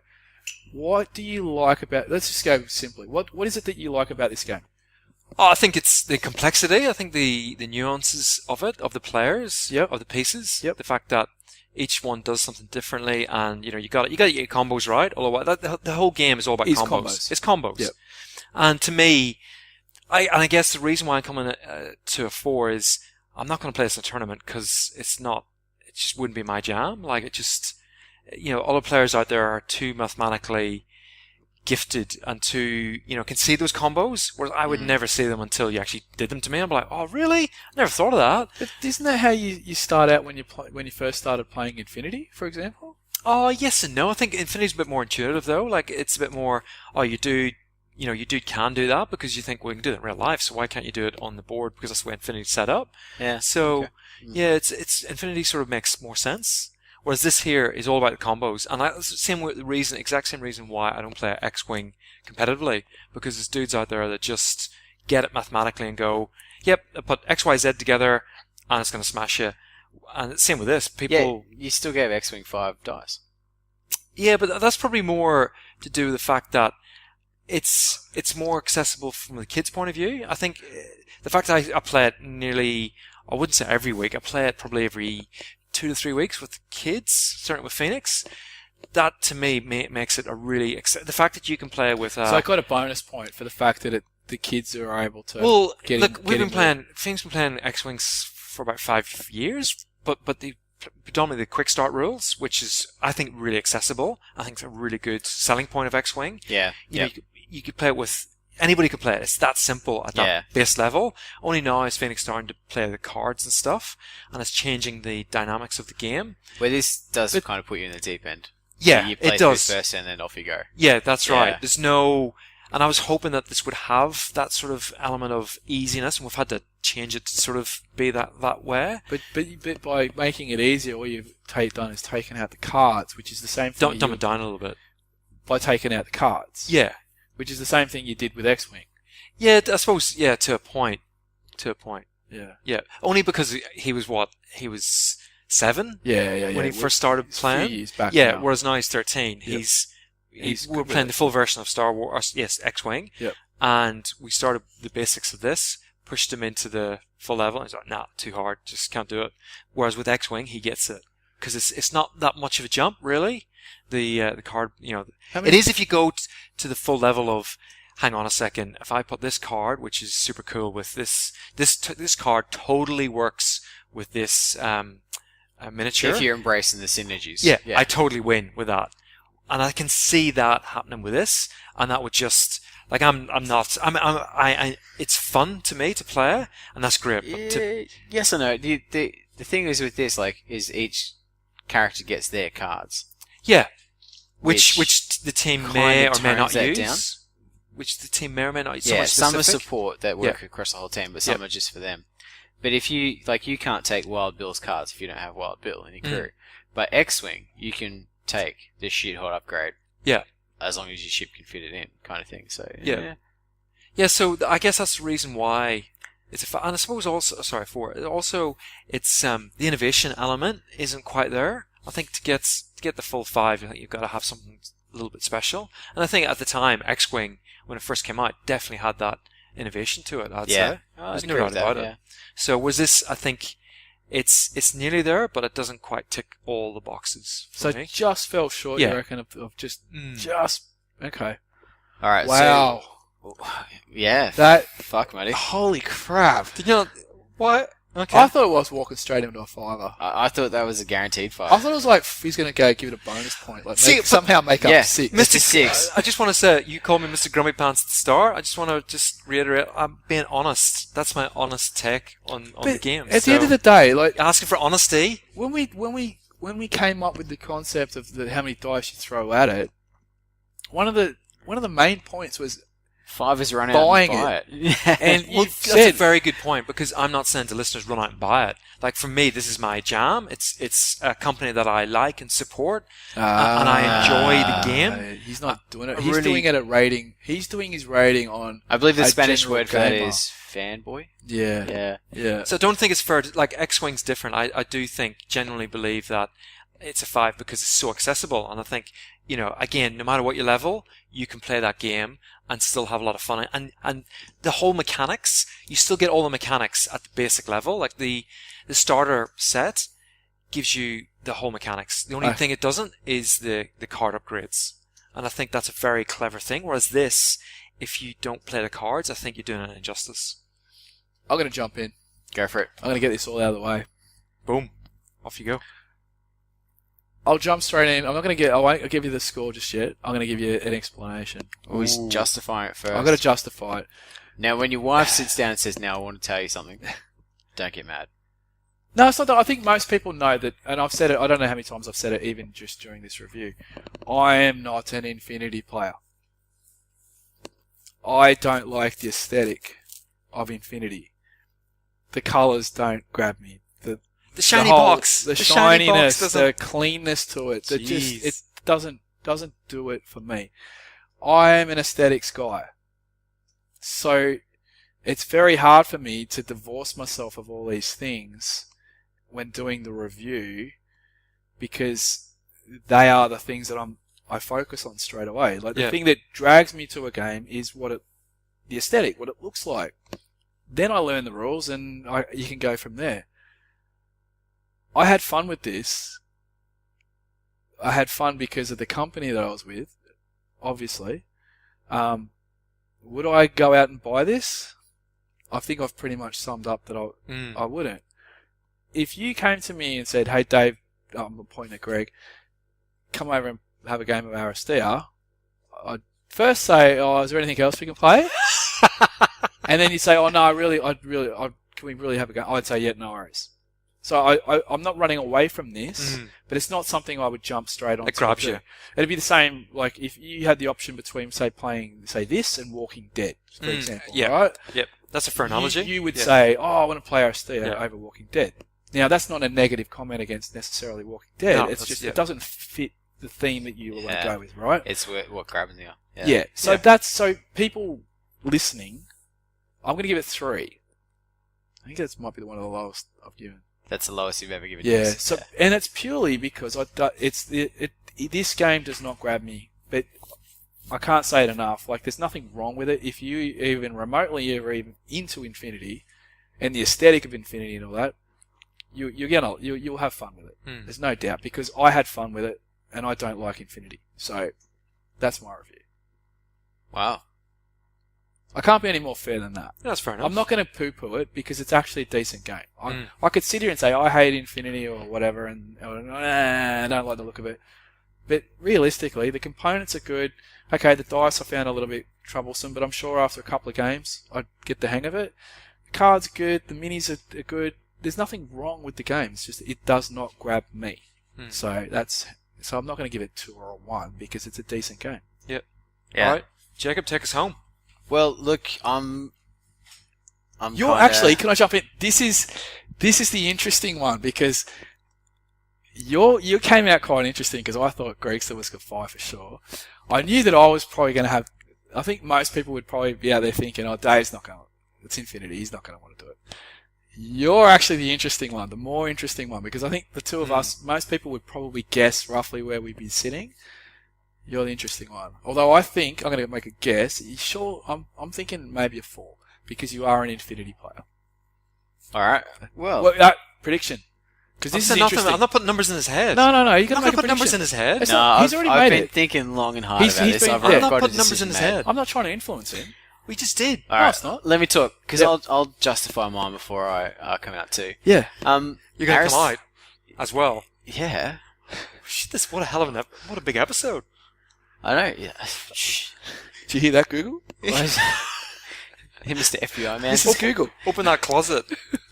Hey, do you know I laid awake in that room down in Canberra with candles burning, the door unlocked. And no one came in. No one came in. You lie, because your door was well and truly locked. Because I came in on this Saturday morning to wake you up and got a bloody face full of bloody timber. Yeah, because I trying knew to- you'd fucking try and wake me up at 6 a.m.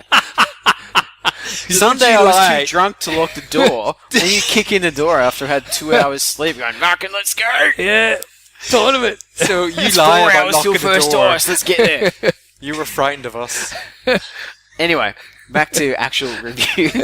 I want to say some very positive things about Aristeia. Yeah. It's okay.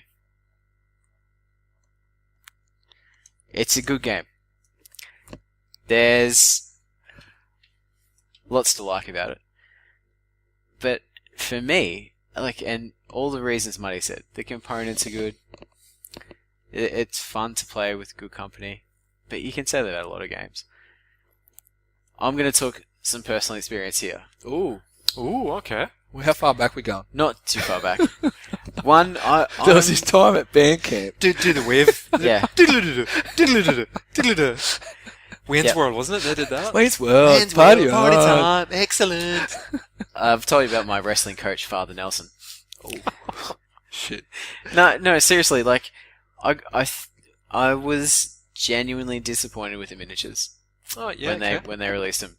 And as I said before, I was expecting more than board game miniatures from Corpus Belli, especially when Shadespire come out around the same time. We're seeing the renders for the Shadespire minis, and I'm going, right, this is going to be, we're going to see some awesome shit, because they held everything so close to their chest for so long as well, because they didn't want people, again, assumption here, they didn't want to tell people they were coming out in plastic. Yep.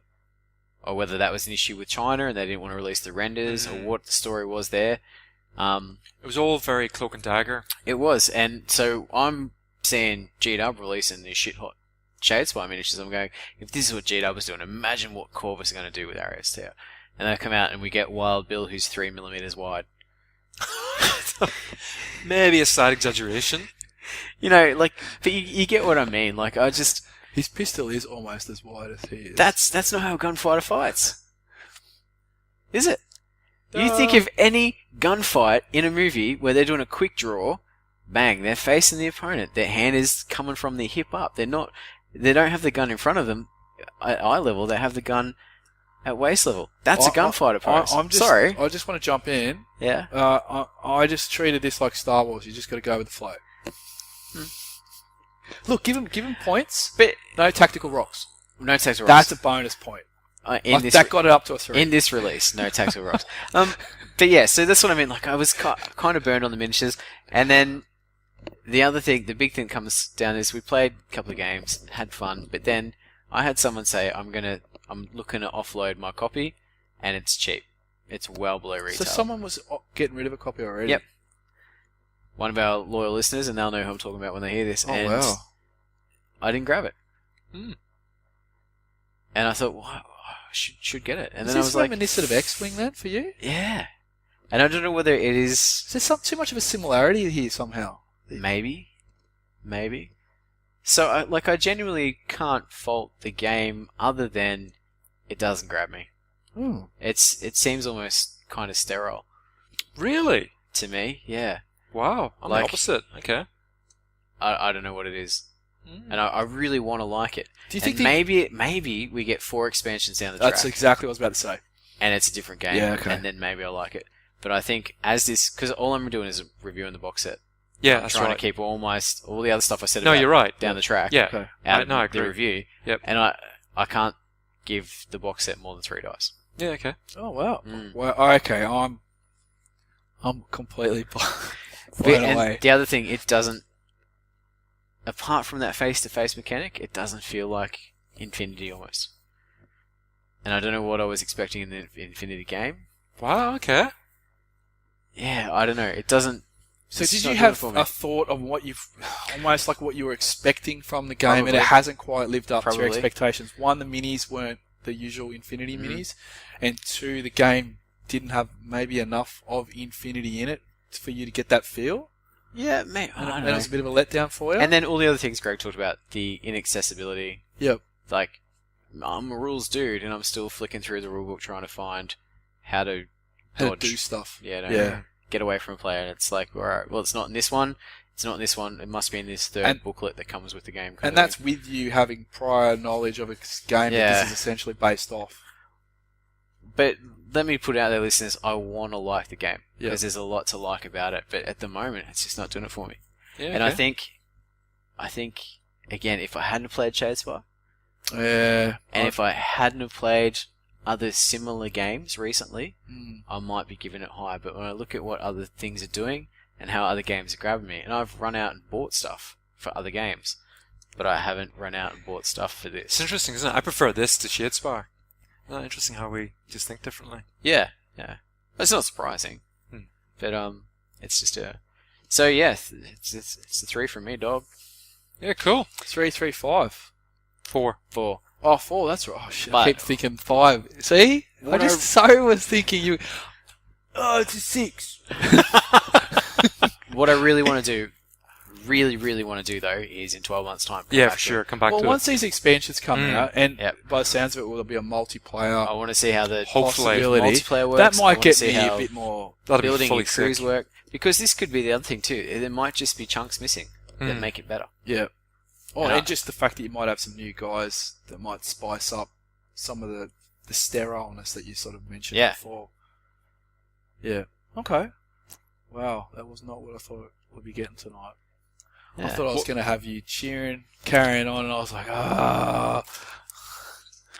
But it's a good game. Can't say that enough, though, right? Yeah. Like even Well, I'm 3 saying- is like yeah, your average 3 is a good game. 3 is, yeah, steady as a road. what you Yeah. should expect from a game. Yeah, Yeah. exactly right. Yeah. Like 3's not a bad score. It's a good start. Yeah, exactly right. Yeah. And who knows, maybe 12 months down the track it'll be 5s all round because we've got the multiple. You know, we don't know. We don't Yeah. know what we I don't know. genuinely want it to be. Mm. Yeah, Because I thought, I feel like there's potential here that's just not sucking me in like it should. Yeah, fair enough. Okay. Yeah, cool.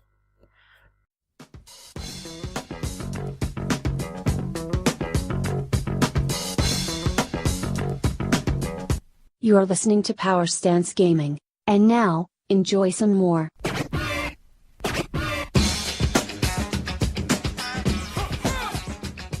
Alright, listeners, we might leave it there. That's been a bumper episode. Tell us what you think of the review. If you're playing it, what you guys think of it. Yeah. I think Greg's been... Is it Greg? Greg's been playing it? Burgers? I think he might own it. I don't know Or whether Nicky. he played it yet. Maybe. Yeah. I think a few of the Infinity dudes have it. Yeah, for sure. I don't know how much it's being played, though. Well, no, interestingly, now that the tournament system will go live shortly. You reckon it'll get some traffic? Well, it's the tools are there. The tools are there to to play games. So Yeah. I think If there was enough interest, I'd run a one-day tournament with this. No worries. As a TO. And I'd watch people play. And I'd see how the games went. I'd be more than happy to run an Aristeia tournament. If there was enough interest. So let me know if there is, and I'll run one. I'll sit next to you at the computer desk and drink with you. Sounds good. Yeah. Yeah. That's pretty if- good time. You can buy bust. if we plan I certain just- yeah, you win. I Yeah. come back to drink. Just let you know- 20 zip. Yeah, 20 zip. if you plan a certain shop, you can't drink. I've already tested the Well, waters we're with not that. having it there, right? I already tested the waters with that. Remember, Yeah. Oh, you know what you do? You just put it in a sports bottle. until a sports bottle froths. Don't get a frothy one. Yeah. Get a frothy one. Maduri doesn't froth, mate. That's Come on. right. See, that's where you're going wrong. Yeah, so It's just me protein. definitely need to have a think about that. And yeah, we need to, gentlemen, put our head together and figure out what we're doing this year. Are we running events? Let's do it. Let's get some stuff Yeah. out there. Get it done. Get it done. Aristeia. Speaking of running events and engagement community, it's probably a really good time to acknowledge our Patreon backers. Especially this week, our newest backer. Oh, we've got a newbie. We have Mr. Oh. Mickey Ward. Oh, cheers. Mickey, thanks very much. Your contribution is appreciated. Puts you in similar stead to such absolute legends of Power Stance Gaming, like Mr. David Trickett, Oh, DT. Mr. Joshua Titherley, Oh, Mr. Gideon Lim, hey. and Mr. Lucas Redshaw. Oh, how you going, buddy? And if we can, I want to see some, now that they've all got the shirts, I want to see photos of the shirts. In cool places. In cool places. Yeah, like Come at on, get where the are you kebab. where's your PSG? Fine. PSG shirt at the kebabs. Last time I saw a PSG shirt in an interesting place was DT at Mooseheads. Yep. Oh, yeah, he's got the His pink shirt one. was the same colour as the flamingo. Yeah. Are we allowed to put that video up? I was The going to ask you about flamingo. this. I don't think that anyone asked the flamingo's consent that night. So. I know. Are we allowed to put those videos up in your great commentary? It's like you're doing live recording Oh, from Mooseheads. He was Are we allowed to put them tweeting. up? He was live tweeting. Oh, is that what that was? Hashtag. Hashtag. we allowed to put that up on the site? Because I got copies of all I this. might watch that before you do that. I sent it on the messenger. You know he doesn't watch videos. on Oh my Messenger. God. It's too hard. It's too so hard, hard to... to click. Just yeah. Every time I feel like I don't engage enough, you So make me feel better, that Greg. basically means then we could pretty much put up whatever we we want, want. and he'll never know. Well, you know that time we record him saying all the dodgy shit and cut it up into funny things? He still hasn't Yes. figured that out yet. What are you on about? You know when we Yeah. gave you a list of words to read, like No. cock, No. ass, You did. No. blow. You didn't do that. Yeah. No. You didn't do that. Stop being silly. Just be swearing and carrying on. Oh, and your mum's calling in soon too. No, she's not. I've got a day off tomorrow. So stay tuned to the end of this episode, listeners, and we might have a interesting skit for you. What we will do, though, is I will direct you to our socials. Check us out on Facebook at Power Stance Gaming. That's generally the best place to do stuff, and that's where you find Workbench Wednesday and all our random bits and bits through the week. We have our YouTube channel, PS Gaming AU, on YouTube. Greg, he is the master of the Twitter, and you can reach us at psgamingpodcast.com. Well, I If you- took it over from the Grandmaster, who was like tweeting like a mofo Alright. here, like sitting opposite me. So, I think we you have know. 32 Well, tweets, and that's because it automatically tweets when we upload an episode to Podbean. Since Alright. wait up, There So we if go. you want to make it 33 and actually say, hey, Twitter, or something like that. I hadn't no promises. because I didn't know I actually was. I thought that was all just a joke. But since then, so it's serious. how many YouTube? So basically, How many YouTube videos? Yeah. So I thought, huh? I'm hard at work. All you got to do is hashtag fucking PSG. Takes 2 seconds. You can email us at powerstancegamingpodcast@gmail.com. Oh, that's not If you done. have a direct question you want us to answer or suggestions for the show, that's a really good way to do it. And of course, back us Patreon, Power Stance Gaming Podcast. Do a search there and it will pop up. And if you love what we do, chuck a couple of bucks at us and we'll go from there. Now, That I have sounds nothing to serious. back that now up with. the competition that we've currently got running. That's right, we've gone this whole episode and not mentioned Joker. the Joker Toha we are giving away. And there's been some quality entries so far. And again, using the word quality loosely. DT hasn't put So, his up yet though, has Hang he? on a second. Explain why is your head on a cat type looking thing? I don't get it. Well, see, if you were on the internet, Greg, you'd know there was I a am meme on the internet. Trust me. I am on the internet. Yeah, on but- the old, the floor is lava, right? So you don't want to touch the floor because it's lava. So What? they've got... You've never Do you know played about that this? game. When you're a kid, the floor is lava. So you No. jump around all the furniture in the house, Oh, staying off the floor. It's the same as the thing as don't touch the cracks. yeah. I've done the cracks one, not the Yeah, lava. okay. So, and basically that's the meme, is that the floor is lava, so they're running on the wall. Right. Now, the floor is the Toha. joke here is that the floor is what you don't want to touch. So it might be a Right. photo of a bar of soap, Yep. and you're a Brisbane So that's why the public Toha's transport on commuter. the floor. Yeah. Right. So artichokes on the floor. How the hell do floor other is people Toha. get that? Because I did not. Did you get that? I Tell the figured. truth. I thought he was saying that I was going with the lava thing. Yeah. So you got it. That's Yeah, the joke. Like Far he doesn't out, want to man. touch the That's some- floor. Yeah. That's some creative, trippy type photoshopping type thing going on right there to Yeah. get that. MS Paint. Now, for the now win. you've explained it to me. I You get it? Yep. Okay. I haven't got the computer skills to pull off that magical piece. Your white man magic. Yeah. Well, that's racist. Yeah, that Well, was not a little. really. Yeah. Next, you're going to tell me to fuck off back to my own country or something. Yeah. Well, like happened to me a few weeks ago. Well, technically, yeah. Well, I'm an The Aussie. floor is asylum seekers. I'm as Aussie as you two. Mate, I eat kangaroo. Can't get more Aussie than that. I'll eat a kangaroo if he eats me afterwards. Ooh, you can't say that. That's Jeez, an edit. That's just degenerated real quick right there. He's got edit. Hashtag edit. Yeah, so we're going to run that for a few more weeks and just see what else people come up with. And we are genuinely waiting for DT's entry. Yeah, I thought we were doing to Easter. Yeah, that's a few weeks away. Is it a few weeks? Yeah. Six. Six. Like 6. Well, by the time this episode comes out, there will be 5 weeks until Easter. Okay. What a fantastic evening of banter. We are well and truly pushing the limits of the bandwidth allocation that we get. I'll leave that to you. Well, yeah, it's The a long technical episode, stuff. that's what I was saying. Yeah. Maestro. And I'm looking forward to editing all the swearing out for Greg. Awesome. Yeah, Yeah. a few beeps in there would be great. Yeah, no worries. Beeps. Yeah. Is that He's what trying you to get do? us picked up by Disney. Yeah, clearly. Fucking hell. You'll come in next week and there'll be a black guy and I an was Asian about girl. to and say, we'll have a fucking diversity committee. What the fuck? Okay, no, we need an Asian here, we need a dark fella here, we need a chick over here. Fucking stupid. Alright, gents, anything else before I click stop on this recording machine? Anything? No, that's it for Nah, me. all good. Alright, ladies and gents, appreciate you paying attention to us for so long and leave it there. Thanks very much and good night. Thank you for listening to Power Stance Gaming Podcast, the #1 place for tabletop gaming and hobby banter. You know you love us. See you soon. Shake your rope.